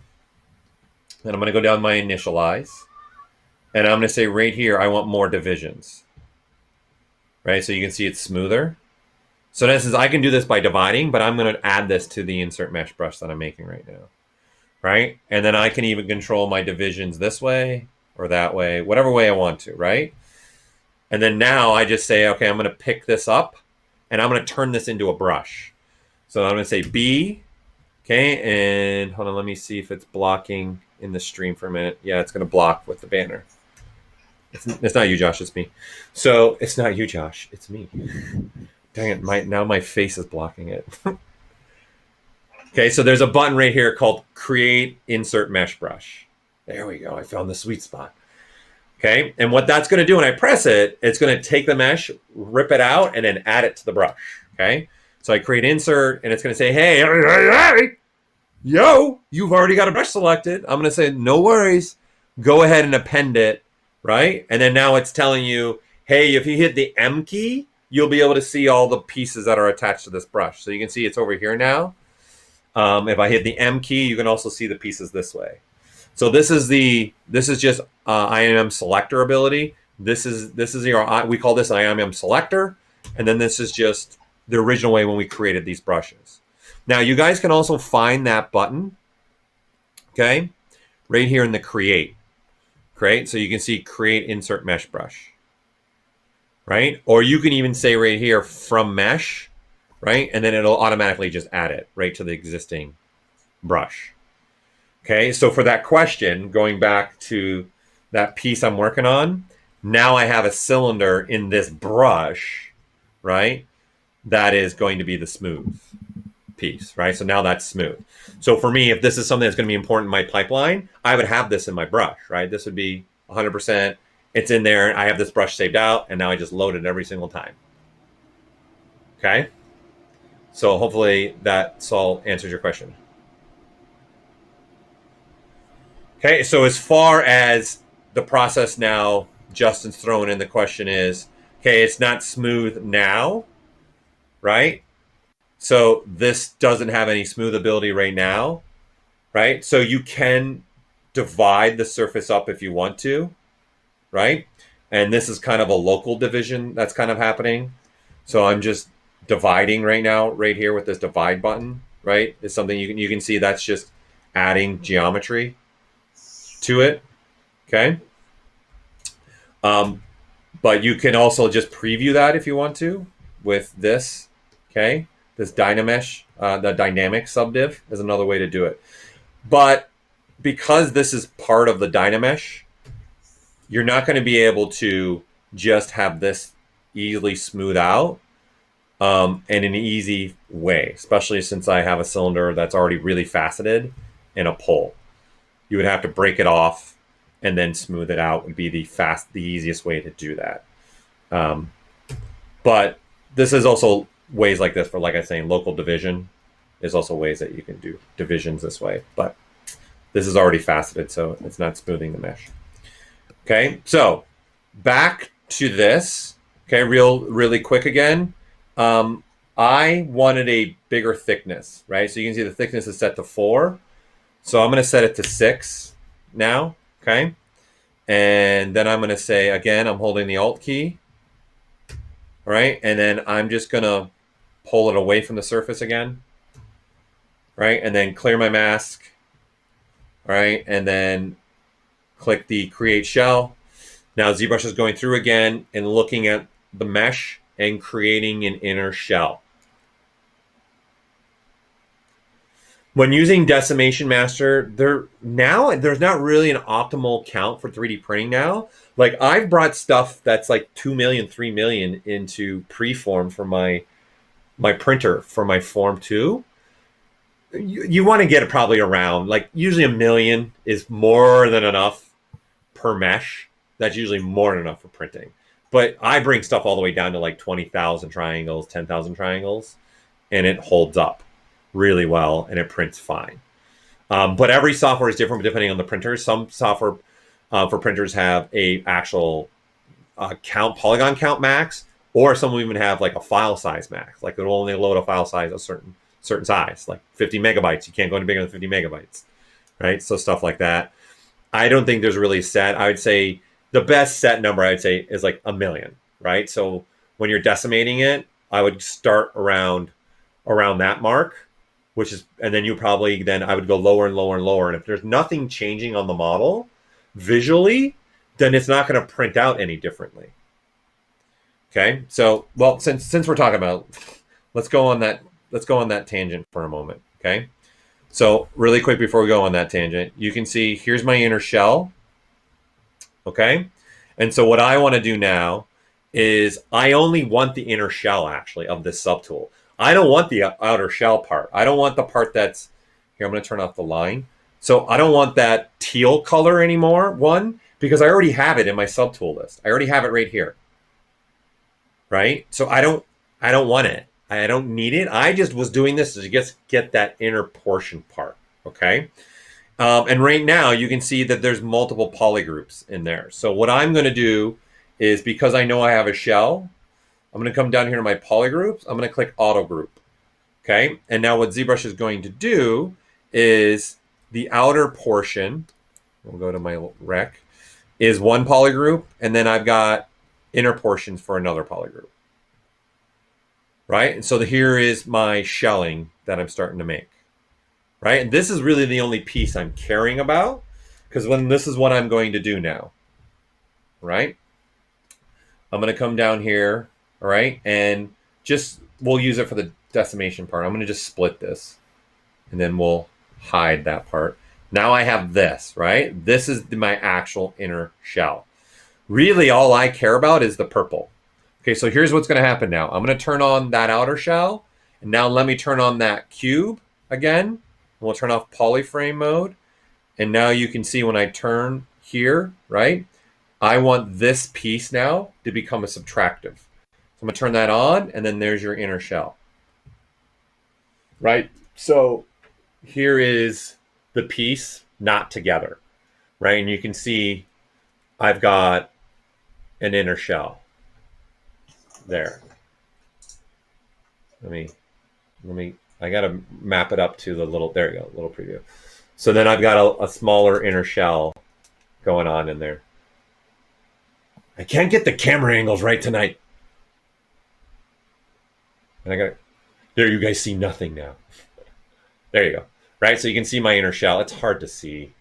God, my camera's not the best for this, right? So what I'm doing here is I'm creating a system for myself to do this. And me personally, you know, I'm not, you're never going to see it, right? Because even like the put together one, you're never going to see inside there, right? And then so now I'll just come down here, I'll throw a little polish on this, right, to just smooth out that stepping. I don't want that stepping in there. And actually what I also don't want is really the only piece I care about is this piece right here. This is really the important piece for me. I actually don't want any shelling here at this end because it's going to get too thin for me. I kind of want that to be a little bit stronger. So I'm not going to shell that part out. So I'm just going to use the poly grouping by holding down the Control Shift. And then now I'll do, I'll come here and I'll do a delete hidden. Okay. And then now I'll start to break things apart. Okay. So what I mean by that is this part right here, I don't want that anymore either. Okay. So I can start using other features now to start breaking that off and getting rid of it. So one feature I like to use really quick is my trim curve. So then I can come through here and say going there, to there, to there, to there, right? And what that's going to do is whatever's in that curve part, right? It's going to be looking at that and cutting it up. So I have B radius turned on still, which is a cool feature, but I don't want to take advantage of that feature right now. So let me re-trim it again.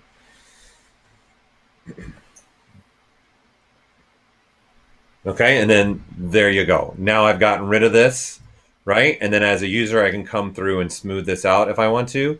Here is something, though, that I love now, and what's become a very important feature for me, especially for 3D printing, is the Sculptris Pro feature ability, right? So I loved being able to switch to a brush here, right here, and I want to start working on, like, this surface is one thing, but I want to start working on it, right? So we got this Boolean, and I want to start looking at this differently. So I want to start in here. And so what's happening as I sculpt, right? It's here. Now I got to turn back on my, it's tessellating at the same time. So I find this so useful for 3D printing to just fix things actually, right? So I'm going to turn the line off. So I'll use this like as a, like, hey, I don't like what's happening in here. And I can kind of just quickly go change this and then fix that up a little bit. Right? And then it's just, I'm just using the Sculptris, right? Ability of this. This has been I can't tell you how many times I've used this for my 3D printing world here inside of ZBrush, right? And even to the point where like this has got these little pieces that I didn't quite get, you can pretty much delete that with the Sculptris Pro. So I'm just quickly smoothing it back and then getting rid of it. Now, the bigger brush size I go, the bigger amount of triangles I get, so it'll be stronger, right? Push. Oh, I gotta turn on my lines again for you guys, right? So you can see how big the triangles are. And if I go smaller, you're gonna get smaller triangles. So in the sense then of for 3D printing as well, I'm sure for those that have also 3D printed before, I'm sure there's times where you've done all the engineering, you've gone through everything, and now you're like, oh man, I need to bump the details a little bit. Guys, this is your lifeblood right here, right? Because I can now, let's say, grab something like a brush and say, oh, I want a nice line through there. I can now use this Sculptris Pro ability, and it's fine. I don't really care what the topology looks like, right? So to the point that we were talking about, the person now was asking about other things here for looking at decimating, right? So if we go back, and I look now at this model. Okay, so this is the full body again that I've already built everything and gone through there. You could, to the question that's coming through with Sebazone, is you're asking if can you do it in another piece of software to hollow out like Cura? You absolutely could, 100%. You could throw it out. I'm just showing a way that I'm doing it inside of ZBrush for myself for this project that I've been working on. For the Garbage Pail Kids, which is awesome because I'm a huge 80s fan. Can't go wrong with that, right? So to the question that somebody was asking earlier about decimation, okay, if I want to start decimating this model, okay, for me being in this world, I'm lucky enough that I don't have to worry about UVs right now because I'm not using them. I don't have to worry about any painting because I'm going to be printing on something anyway that's going to be hand painted, and I don't need to freeze the borders. So that's what these options are here. I don't have to worry about any of those. So all I have to do is just tell ZBrush, hey, you know what? Take a look at this model and start processing it. And what this is going to do is start looking through everything and coming through and going, okay, let me start analyzing it. And you can see up here on the top now, the menu. Yeah, you guys can see it. Top left. Look at the top left right now of your guys' screen. You can see there's a bar going there with percentage. Okay, now that is pre-processing the mesh. And what it's actually also doing, it's creating a temporary file, which the benefit to that is if you're in a production, let's say I am in a toy company and I'm going to have to hand this off to somebody else, I can actually hand off with them also the temp file of the pre-process, and then they don't ever have to pre-process again. They can actually go put that in the temp where the folder is, where this temporary file is going. So that's one of the reasons why we also make a temporary file, so I don't have to keep pre-processing every time. Once I pre-process once, that's it. I don't have to pre-process again unless I tell ZBrush to delete those pre-processed files, which I'll show you here once this is done, because it's almost done now. And we are reordering, we're reordering, right? So it's going through the process here.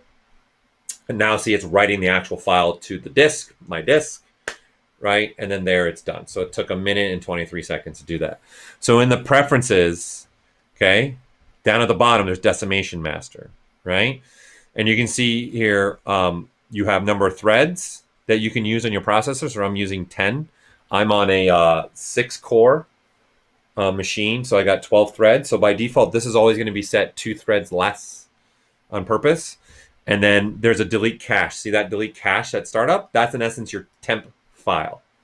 Okay, so if I unclick that, and then I make sure if I unclick it, I come into my config and I store that config. From here on out, that temp file will always be saved on this computer. So be careful with that. The reason why we have it deleting by default, if you're starting to process a lot, those files will get big. They'll get like gigabytes, right? And all of a sudden you could eat 20 gigs, 30 gigs, 40 gigs of your hard drive without even, and then you're like, where did all my space go? Right? So that's why we have it deleting by default, because those files will get pretty big. Now, to that person's question, right? This is pretty simple. It's just a car. Me, I just usually start right at the default. I'll just say, give me the default. I go through and I decimate. It's grabbing that temporary file, taking a look at it, and then there I go. So I just went from I think it was like 2.7 was I at? Yeah, 2.7 million up here, right? And then now I'm at 545, right? And now if I turn on my polyframe, you can see it's all triangulated. Now the key thing here for us is the model really changing, right? So here we'll undo this, okay? And then we'll say, all right, there's that. So just for a back end, and then we'll say this in here, and we'll say that. And you can see there's my internal parts of how I'm making pieces pop into place there, which I'm just going to glue in there. Okay. And now let's see. Okay. Now let's see again what the decimated version looks like. Right. So I'm just decimating it 20%. Okay. Which is 20,000 points, 200,000 points, which is more than 200,000 polygons. Right. So it's about 545,000. Right. So then this is what I have. So you can see visually, there's no difference. Like you can't see any visually difference. So as far as your question goes, what I start to do is why have a bigger file if you really don't need it? So I'll start to just knock this down and decimate, right? And then I can keep knocking this down and keep going down and down. And you have 3 ways to do it. You can do it by like a percentage. You can do it by the number of polygons, or you can do it by the number of points, right? So this has got 136,000 vertex points, which equals to be about 272,000 triangles. Okay. And then now you have this, and now you're just finding the right size. Now, the beauty of this is if you do go too low, right, there is going to be a point where you go too low, and then now you can see if I zoom in here, there's some little bit of faceting going on now. Depending on the printer you're using, that could start to be picked up by the printer.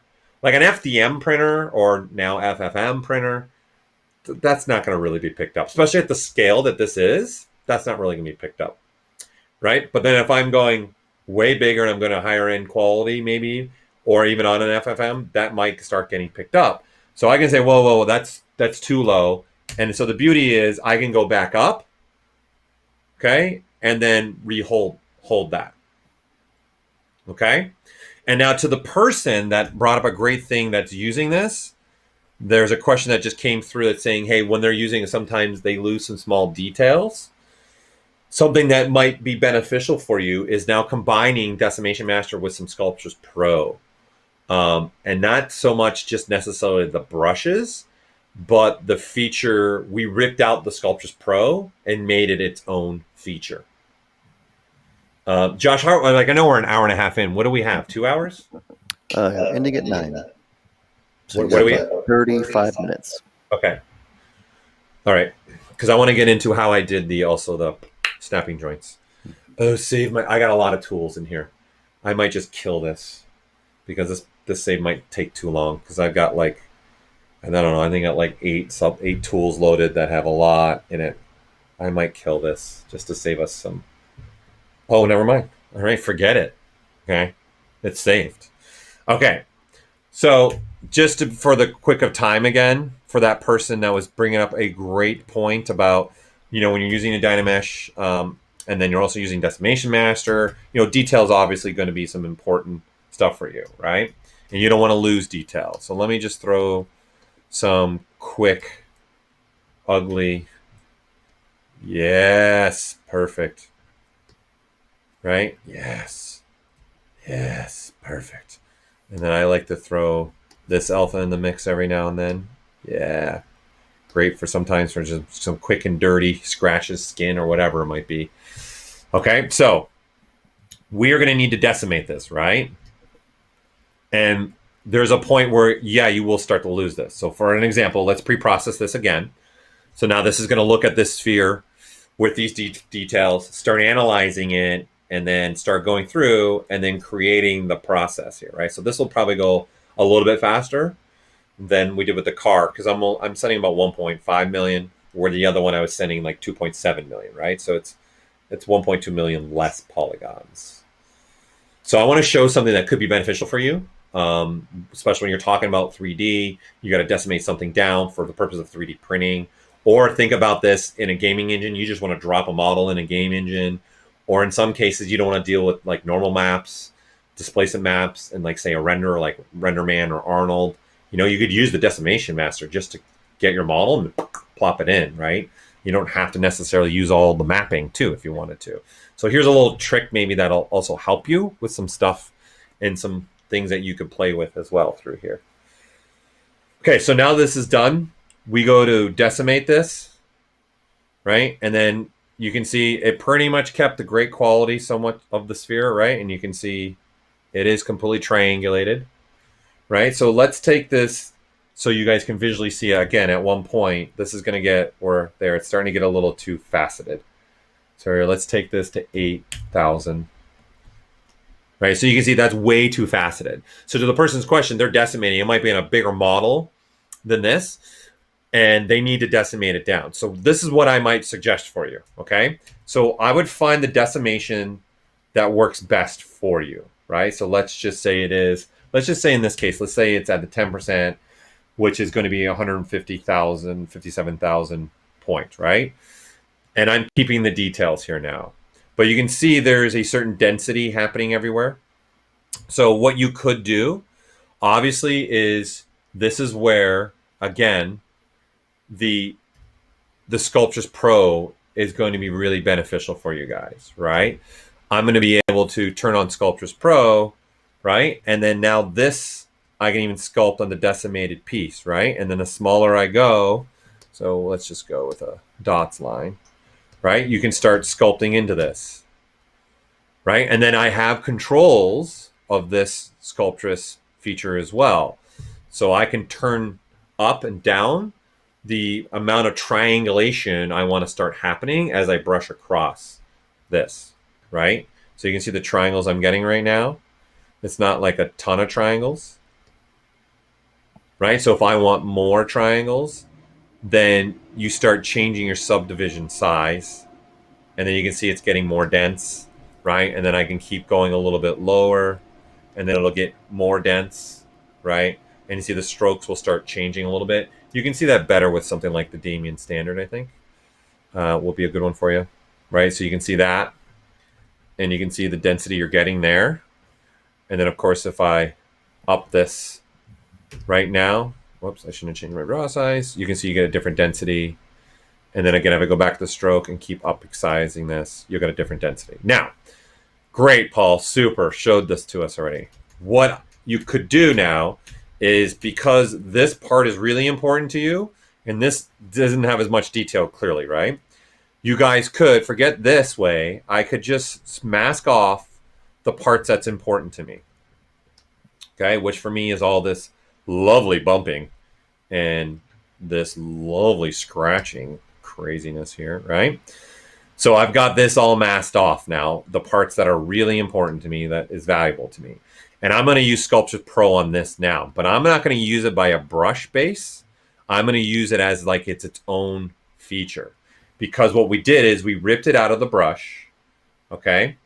And right here in geometry, there is a new menu called Decimate, right? And in essence, that Decimate is the Sculptris Pro. So when I click on this button, we look at the mesh, and because I've masked off, the only thing that's going to get decimated is the parts that are not masked, right? So if I keep making the polygon size bigger and bigger, you're going to see those triangles get bigger and bigger and bigger and bigger, right?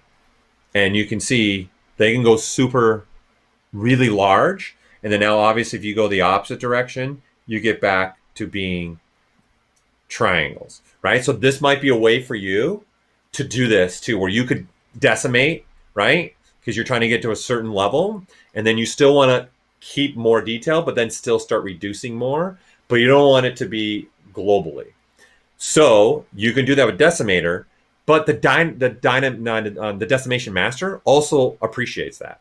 So you could do the same thing with Decimation Master. You could have, the parts that are important, before we even decimated, you would mask off what you want to try and keep, and then do the Decimation Master, right? I kind of want to show that trick though, the Decimate, because it's a pretty good one that I use. So even like, say something like, we take this dog and let's say I've divided it up, right? This is what's cool about the Decimate is, see how bad the dog is, right? And of course, if I keep going higher, I lose more and more and more of the dog, but this is real time. So I can actually just keep going lower, and you see more of the dog comes back, and then more of the dog comes back. So we remember what the dog looked like, right? And then this decimating is going in and understanding, hey, I knew what the dog looked like. And then I, as the user, is saying, okay, how much detail are you going to allow for me, ZBrush, to go grab that dog and give you the dog? So again, this silly thing, the video gaming thing, right? I'm going lower is just telling it to give me more triangles, i.e. PS4, right? So the lower and lower I go, then more and more triangles, the more and more polygons I'm going to keep getting, which is going to give me more of the mesh, okay? But this is a great trick, this Decimate. I use it a lot in conjunction with the Sculptris Pro, okay? So hopefully that answers your question and helps you out. So back now, let's talk about the snapping joints here and look at how I went to do these inside of ZBrush. So we'll go back to this guy, okay? So now we're gonna take solo mode off and turn our LiveBoolean on.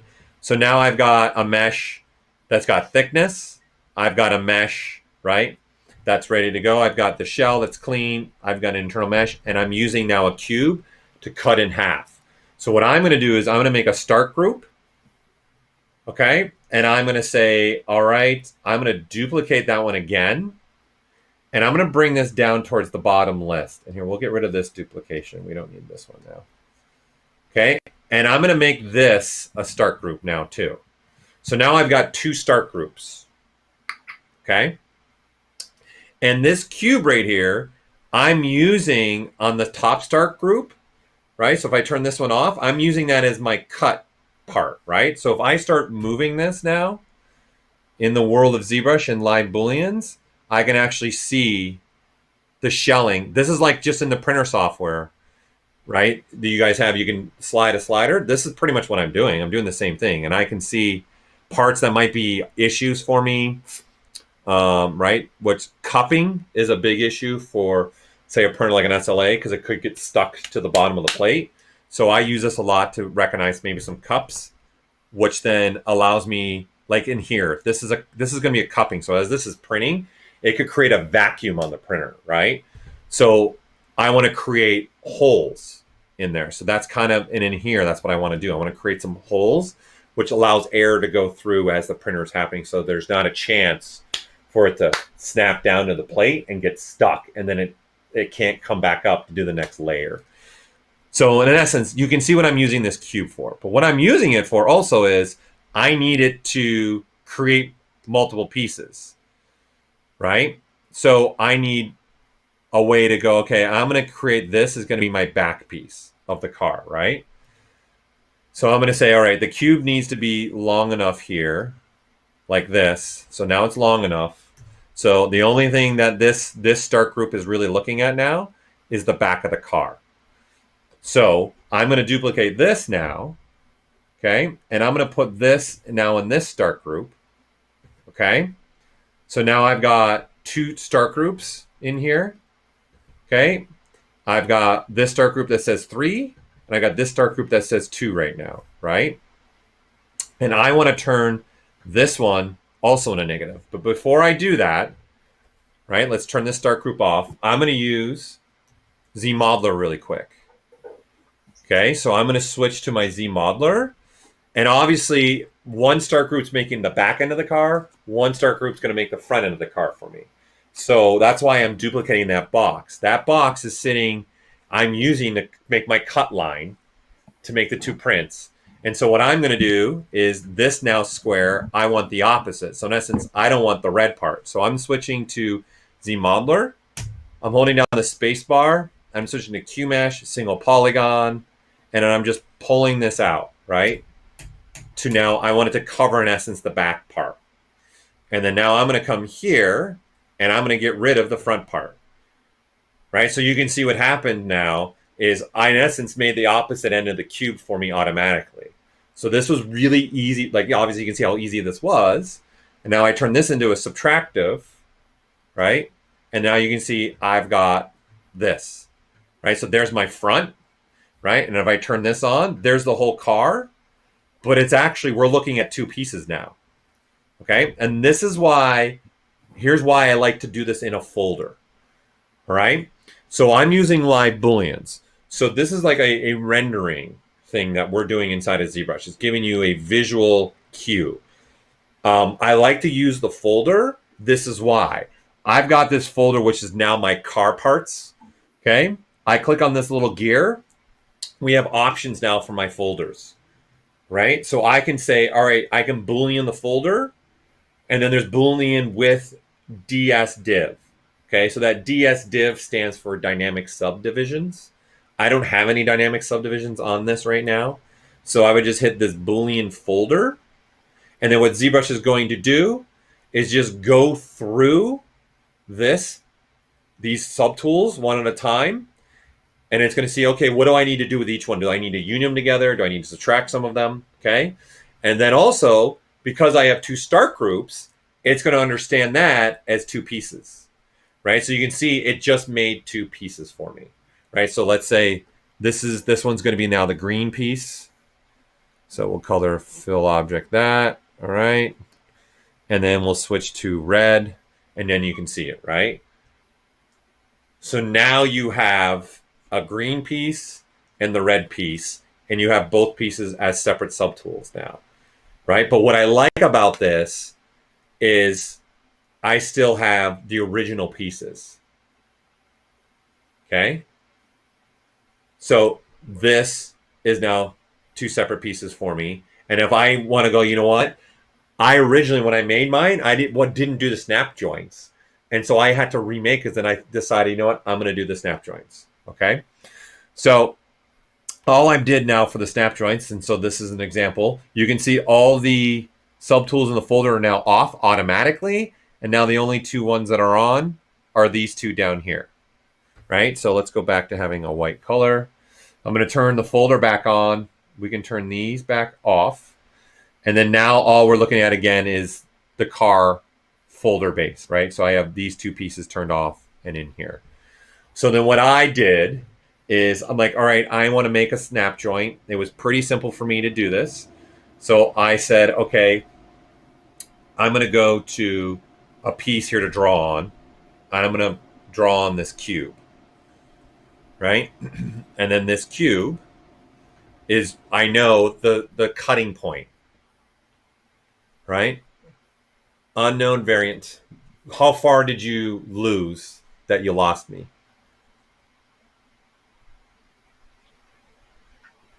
I'm not sure, but if you want to chime in there. Okay, so this is where, again, I go back to this brush, and I like using a cylinder with no cube, so I'll just draw out a cylinder, right? And I know that's butting up, actually, right to that cube line, which is, in this case, is actually the cut line, right, of this whole thing. And you can see now that cube's dark and the cylinders are not, all right? And then I'm going to say, okay, let's just split the unmasked points. And so now I've got the cube and I've got this cylinder all by itself, okay? And what I'm going to do is let's do the positive cube part first, okay? So I'm going to stay low polygon. It's just going to be super easy for me. I'm going to turn on the dynamic subdiv, which the shortcuts are D and Shift D. Come in and out of that, right? Okay. I'm a big fan of using creasing to, make it so it doesn't look like this. That's a disaster, right? So I can go right here and say crease, and now we got back where we got a nice smooth cylinder, okay? And then I've got the nice crisp edge there, okay? I'm a fan of creasing because I like to kind of play with my creasing level a little bit. And you'll see that here in a second. So now I'm going to use the Z modeler. I'm going to say, all right, I'm going to insert an edge loop here. I'm going to say that looks good to me there. All right. I can do this, or I can draw all the inner pieces here. And then I'm going to say, okay, Q mesh, right? The face. I'm going to Q mesh that out. And I don't want those faces. I don't want those faces. I only want these internal pieces. And if you're having problems ever, this is another quick way. I can just shrink, make a new polygroup, and now I can say polygroup all, right? And then now it's just pulling out that piece, right? So I'm going to say something like that. I'll tap the Alt key, allows me to change my polygrouping, right? And then so here's where creasing is going to come into play. So I can hit this crease button again, and then this is what I have. Okay, so this crease button has a slider right next to it, which is a tolerance slider, which is set to 45 degrees. So in essence, that's the point of where creasing starts to have happening. So any edging that has a 45-degree angle change or higher, it gets creased. So obviously the faces here on the top and the faces here on the side, that's a 90-degree change, right? So that's why those edges along there get creased, right? And then I just now kind of continue this. I just say, okay, let's go ahead and Q mesh out this. I'll make this a new polygroup, something like that. Then I'm going to pull this one out, make that a new polygroup, something like that. Okay. And then now I'm going to insert an edge loop here. And then I'm going to delete this edge loop so I have a taper, right? And then give me something a little bit like that. Okay, and then at any time I want, this should have a way bigger taper than this. If I'm trying to try and create a snap joint, that's going to be a little too much. What I'd probably want is I'm going to select an edge, okay? Go to slide. I'm going to say complete edge loop, and then I can slide this down. And you can see the taper is getting, right, larger there. Okay, I'm going to say something like that's great. Okay. And then now, creasing wise, it's just because crisp, I don't ever want crisp edges for me. I'm going to take this crease level slider and drop it down to 2. All right. And nothing's going to happen because what I need to do is come up here into the dynamic subdivs and turn her up, put her at 4. And you can see certain edges now get soft, right? So if I change this crease level to 3, see, it'll go back to being, that's probably what I want, is something more like that. So I want to like a fillet or fillet, some people might say, right? Or some people will call this a chamfer, whatever. It's all relative. So I just wanted some softness on that edging there. It's just going to be better for them when I go to print it and I snap it together. So it's not just super crisp. I want a little bit of softness there, right? So this, right, is that piece. Okay, that's the start. So if I come out of solo mode, right, I'm creating this to be inside. So we cut this out, right? And then I have this piece right here, right? Right now it's set to a subtractive. And I'm saying this is now going to be my new piece, right? And this is going to be the piece that I'm going to use to start being my snap joints, right? So depending on the size that you want, right? Me, I wanted to have one at the center. So I put one, this is the first one I wanted to make. So I just centered that to the center of the world. And it's a little too big, I think. It's a little too much. And I'm going to do something like this, right? In there. Right? Something like that. Okay. Now I've got this. And then now you need another piece, right? Because you got to have, there's got to be some give. Right now, this is going to be a solid point. And I'm going to create, obviously, the other end, right? Which is the female. Right now, I'm creating the male. I need the male to be able to fit in, kind of compress, go in, and then snap back. And then that way, it won't be able to be pulled out. So I need to give that ability. So all I'm going to do for that is this is, again, where we're talking for me. I prefer to work a little bit, you know, like this. I can duplicate this. And then now I can just say, let me just grab this cube, right? And it's turning into a sphere because I have dynamic subdiv turned on right now. And then this sphere, this cube, right, doesn't have any creasing. So if I do this, so you can see it's a cube again, right? And then this, I'm going to split this off, right? So now I have this piece, which is, and then this piece, okay? And I'm going to make this sit above it. Okay, and then this piece right here, I'm going to turn this into a subtractive. And now I'm just going to move this in and then shrink it down this way, right? And then this is how I started creating that snap joint. And I wanted to go a lot deeper so that there can be a lot more give happening in that snap ability for me, right? And then this is giving me that joint for what I'm going to use, right? And then I will use just a cylinder, right, for the other side.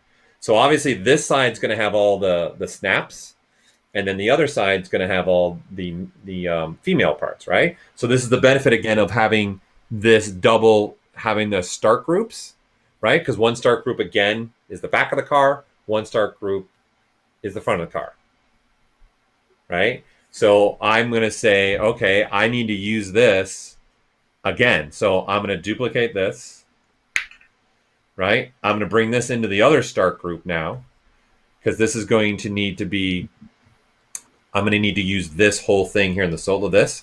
I'm going to need to use this now as actually a subtractive. Okay, so again, all I need to do is, all right, I need another piece of geometry that's going to become a part of this other car, which in this sense, this is the front of the car, right? So I'm just going to use a cylinder to do that, right? Or if you want to, you can just even reuse this again if you really wanted to. But for the sake of, for everything here, I'm just going to, again, now I'm going to duplicate this one. Okay, and then I'm going to use the gizmo ability again. I'm going to click this center, right? And because I have nothing masked off at all right, I have the ability to click here and click the cylinder here in the gear. And what that's going to do is swap it out, and you can see now I get a cylinder. So we need to do the creasing thing again here, right? And then I don't like what's happening on the edges, so I'm going to insert just an edge loop here and an edge loop here so that pulling isn't so ugly. Okay, so what I'm looking to do now is create the opposite, right? So here, let me unsolo it.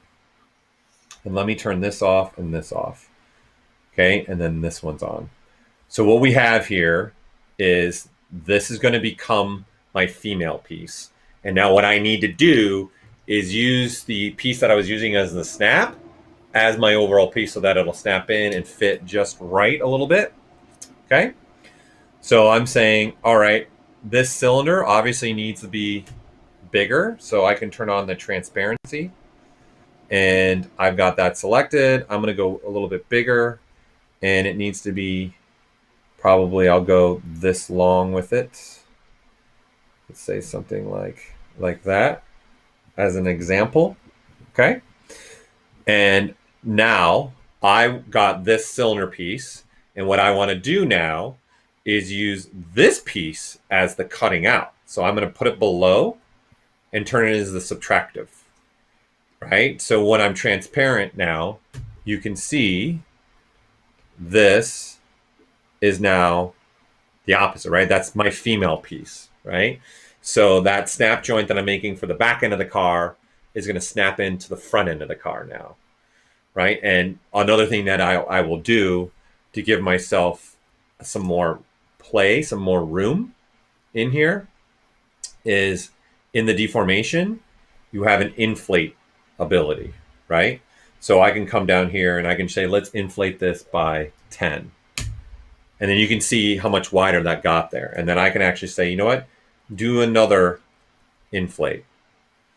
Okay, and then so what we have now, let's turn on this piece here. Okay, and we've got now this piece right here being going to become our little snap. Right, and you got these pieces being the opposite for me, right? So here, if I move this down, we'll move it down. So what you're looking at, okay, is something like this, right? There's this piece that's going to be fitting inside, right here. So if we turn on here, let's cut this in half in here, right? So this, right, is going to be sitting and allowing the snapping ability to happen, right? And so that's why I made the cylinder bigger so that I can make sure it's going to snap in and then we're good to go. And I'm using this exact same, this cylinder as the cutting feature into the other cylinder. I know it's a lot of cylinder words throwing around right now. That's going on. So that's pretty much how I did all these snaps. Okay. And here's an example of it working, right? So here's just a little test print I wanted to print out. Okay, there you go. Let me look at my camera. So here is this. I made it so it even had a little bit of a give. So you can see my finger has actually got a little bit of rotational in it. And then you can see I can turn freely this. Right? And then you see I can't pull out the snap. So I did this as a test because this is a new material from Form Labs. This is called the Tough 1500. They just came out with this material like a month and a half ago, maybe, I want to say, maybe 2 months ago. So I was doing an initial test even for them to see how well that works. So this was like my test bed to see how well is this actually working for doing a snap joint. Okay, so it works perfectly for me. So then this is my whole process for the whole car now. Right? And then that's how I start going through this. I know we're running out of time, right, Josh? So You got about 5 minutes. 5 minutes.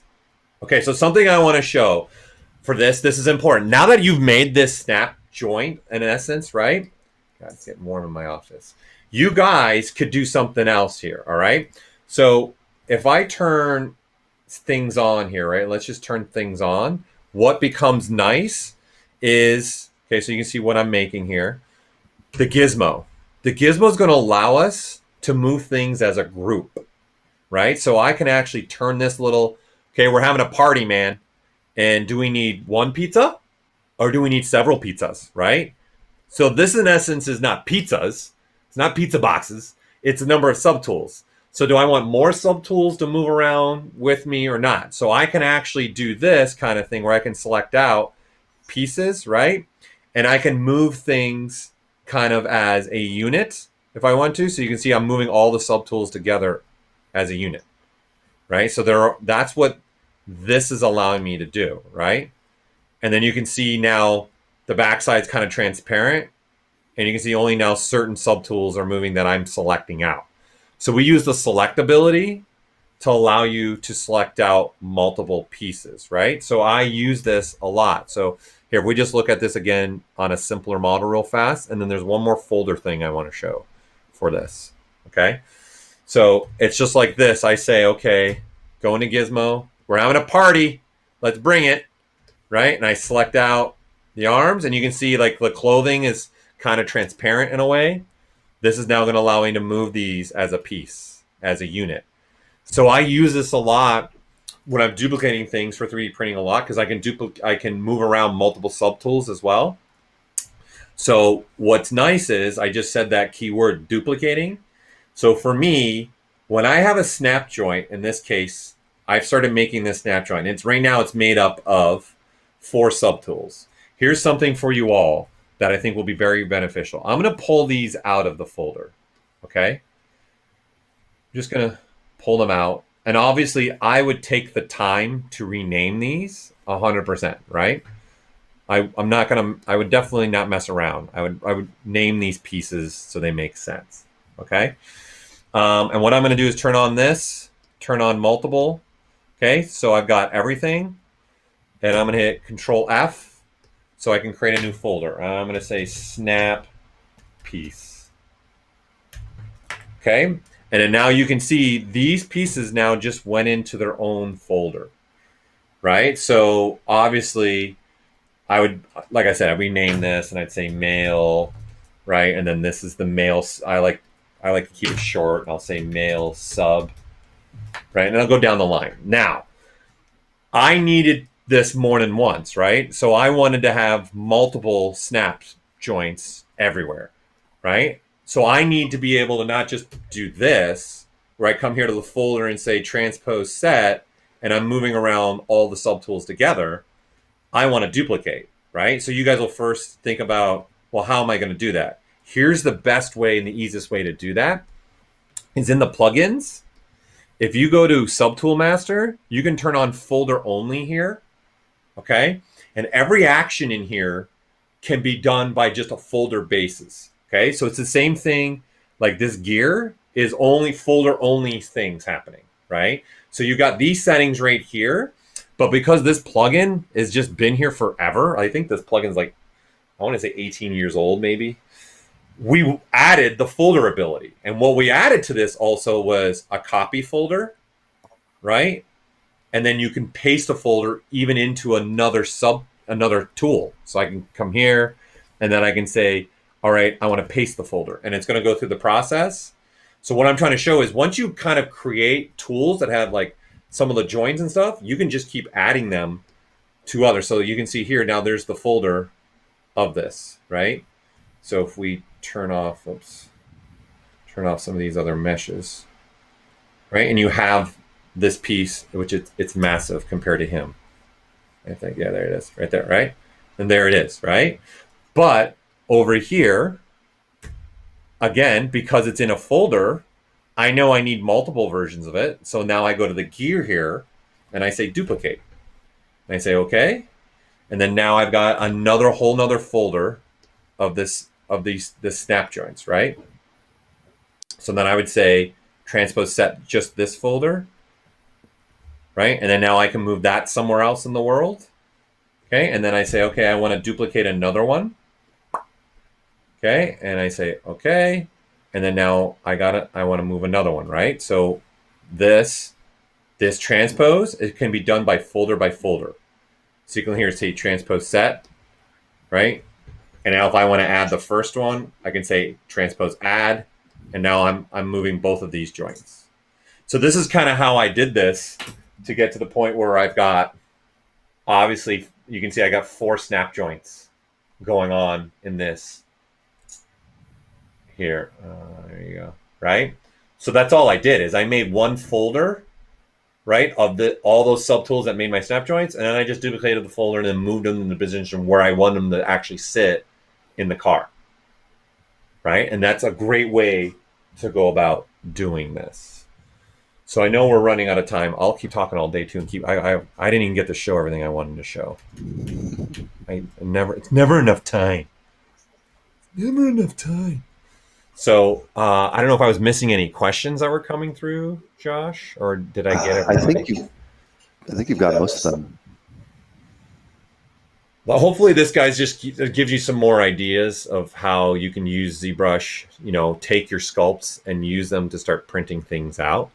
Again, for me, recapping, like Sculptris Pro is a huge one for 3D printing. The Decimation Master, doing this with the the folder thing for me is huge because, like I said, I can Boolean everything. If I don't like what I have, I can go back to my old subtools and they're still there. I like that it adds it as a subtool in the existing tool, right? So if we go back to the original mesh that I had on any of these, like, see, look, this one's 120 subtools. It's only 120 subtools is because this particular one has everything in it, right? I've got all my original folders. I've got all the pieces that I made ready to go for 3D printing, right? And then it's off and going. And then when I'm done, obviously we'll do that decimation thing, right? And then I'll have something like this where everything is already, it's ready to go, it's decimated, and I can send these all to print, right? So this is another one that's the snot rod that I've already printed out the whole thing and we've put it all together already as a group. I'm not the only one working on this project, so I'm handing this off to a great person that's doing the print painting, and then someone's going to do, this is actually for stop motion animations. So to give you some ideas. And in fact, I also forgot, man, I'm bad. I forgot to show you guys just where all this came from for you. Sorry, Josh, I gotta do it. Gotta do it. Okay, so here's the drawings from the original artist. And this is pretty much what I got, right? And they're saying, okay, now let's make this 3D. And then we need to make them physical items. So this is, it's not called Killer Coffin anymore. It's called Chillin' Coffin, right? So there's the tag and wagon, right? And then there's the snot rod, right? So this is where they started with. So this was done by an artist there at Tops, Joe Simcoe. I don't know, Joe, if you're in here. So he's the one that drew all those, not me. And then now we're just making them in the 3D world sense, right? And bringing everything together so that it can be printed out and be made into a physical product, in essence.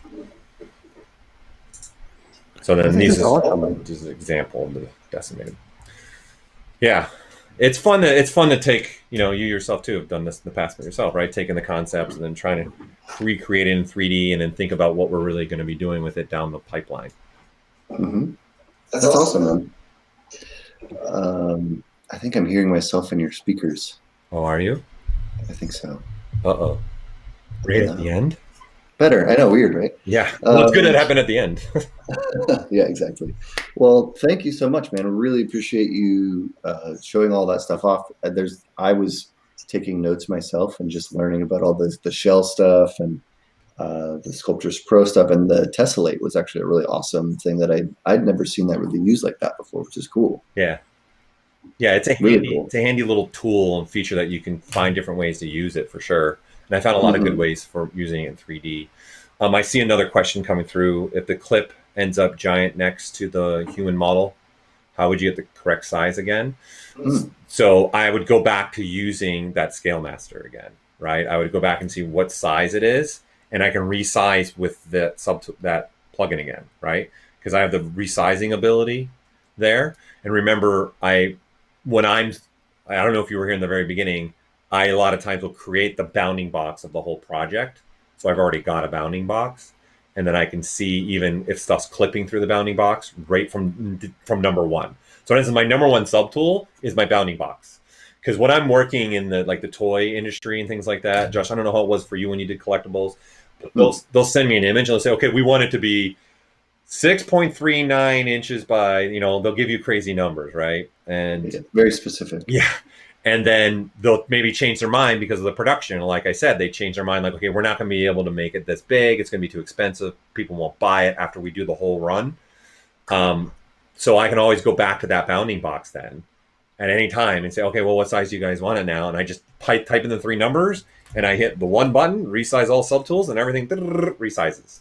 This is another reason why I like to use the folder system, because it's non-destructive then. So even though I have the Boolean options, it doesn't matter because all the folder stuff with the individual meshes that before all the Booleans come together are still all separate and they all still works together for me.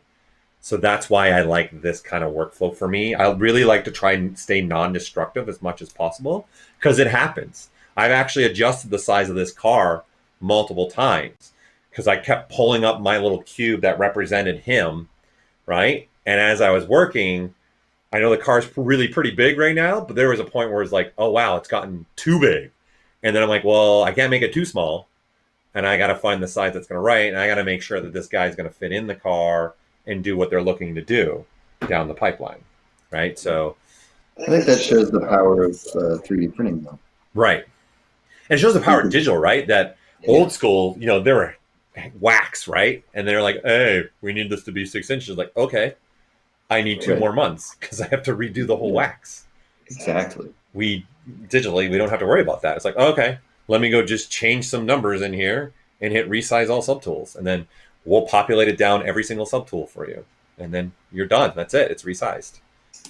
So that's why I'm saying, again, it's really your beginning portion part here again is going to be important, I think. Hopefully this helps because I get a lot of people asking me about scale, especially for 3D printing. And again, guys, I'll be honest with you. My only 2 programs that I'm using really for this whole project and any 3D printing project I've ever done is ZBrush and then Preform because I needed to send it to the printer. That's it. I've done everything for me for 3D printing, just only using ZBrush. Getting all the scaling right, getting what I need. Again, this is, okay, what size is this cube?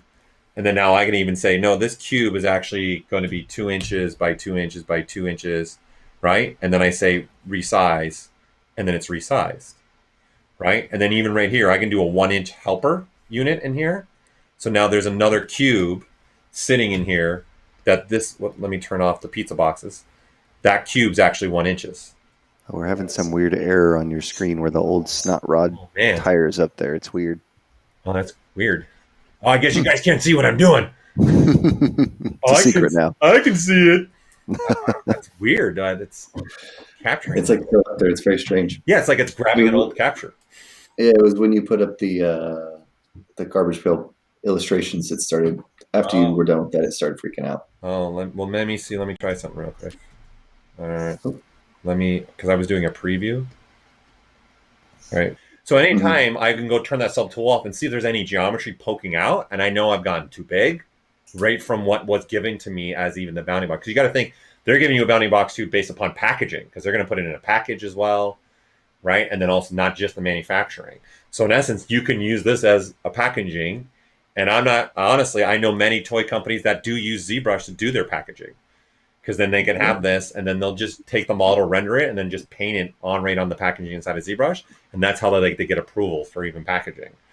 But again, specific industry. It's like they have very tight constraints. Yeah, you got to think too, and especially in a toy world, like you guys got to think 1 penny saved on one toy could be $500,000, $1 million.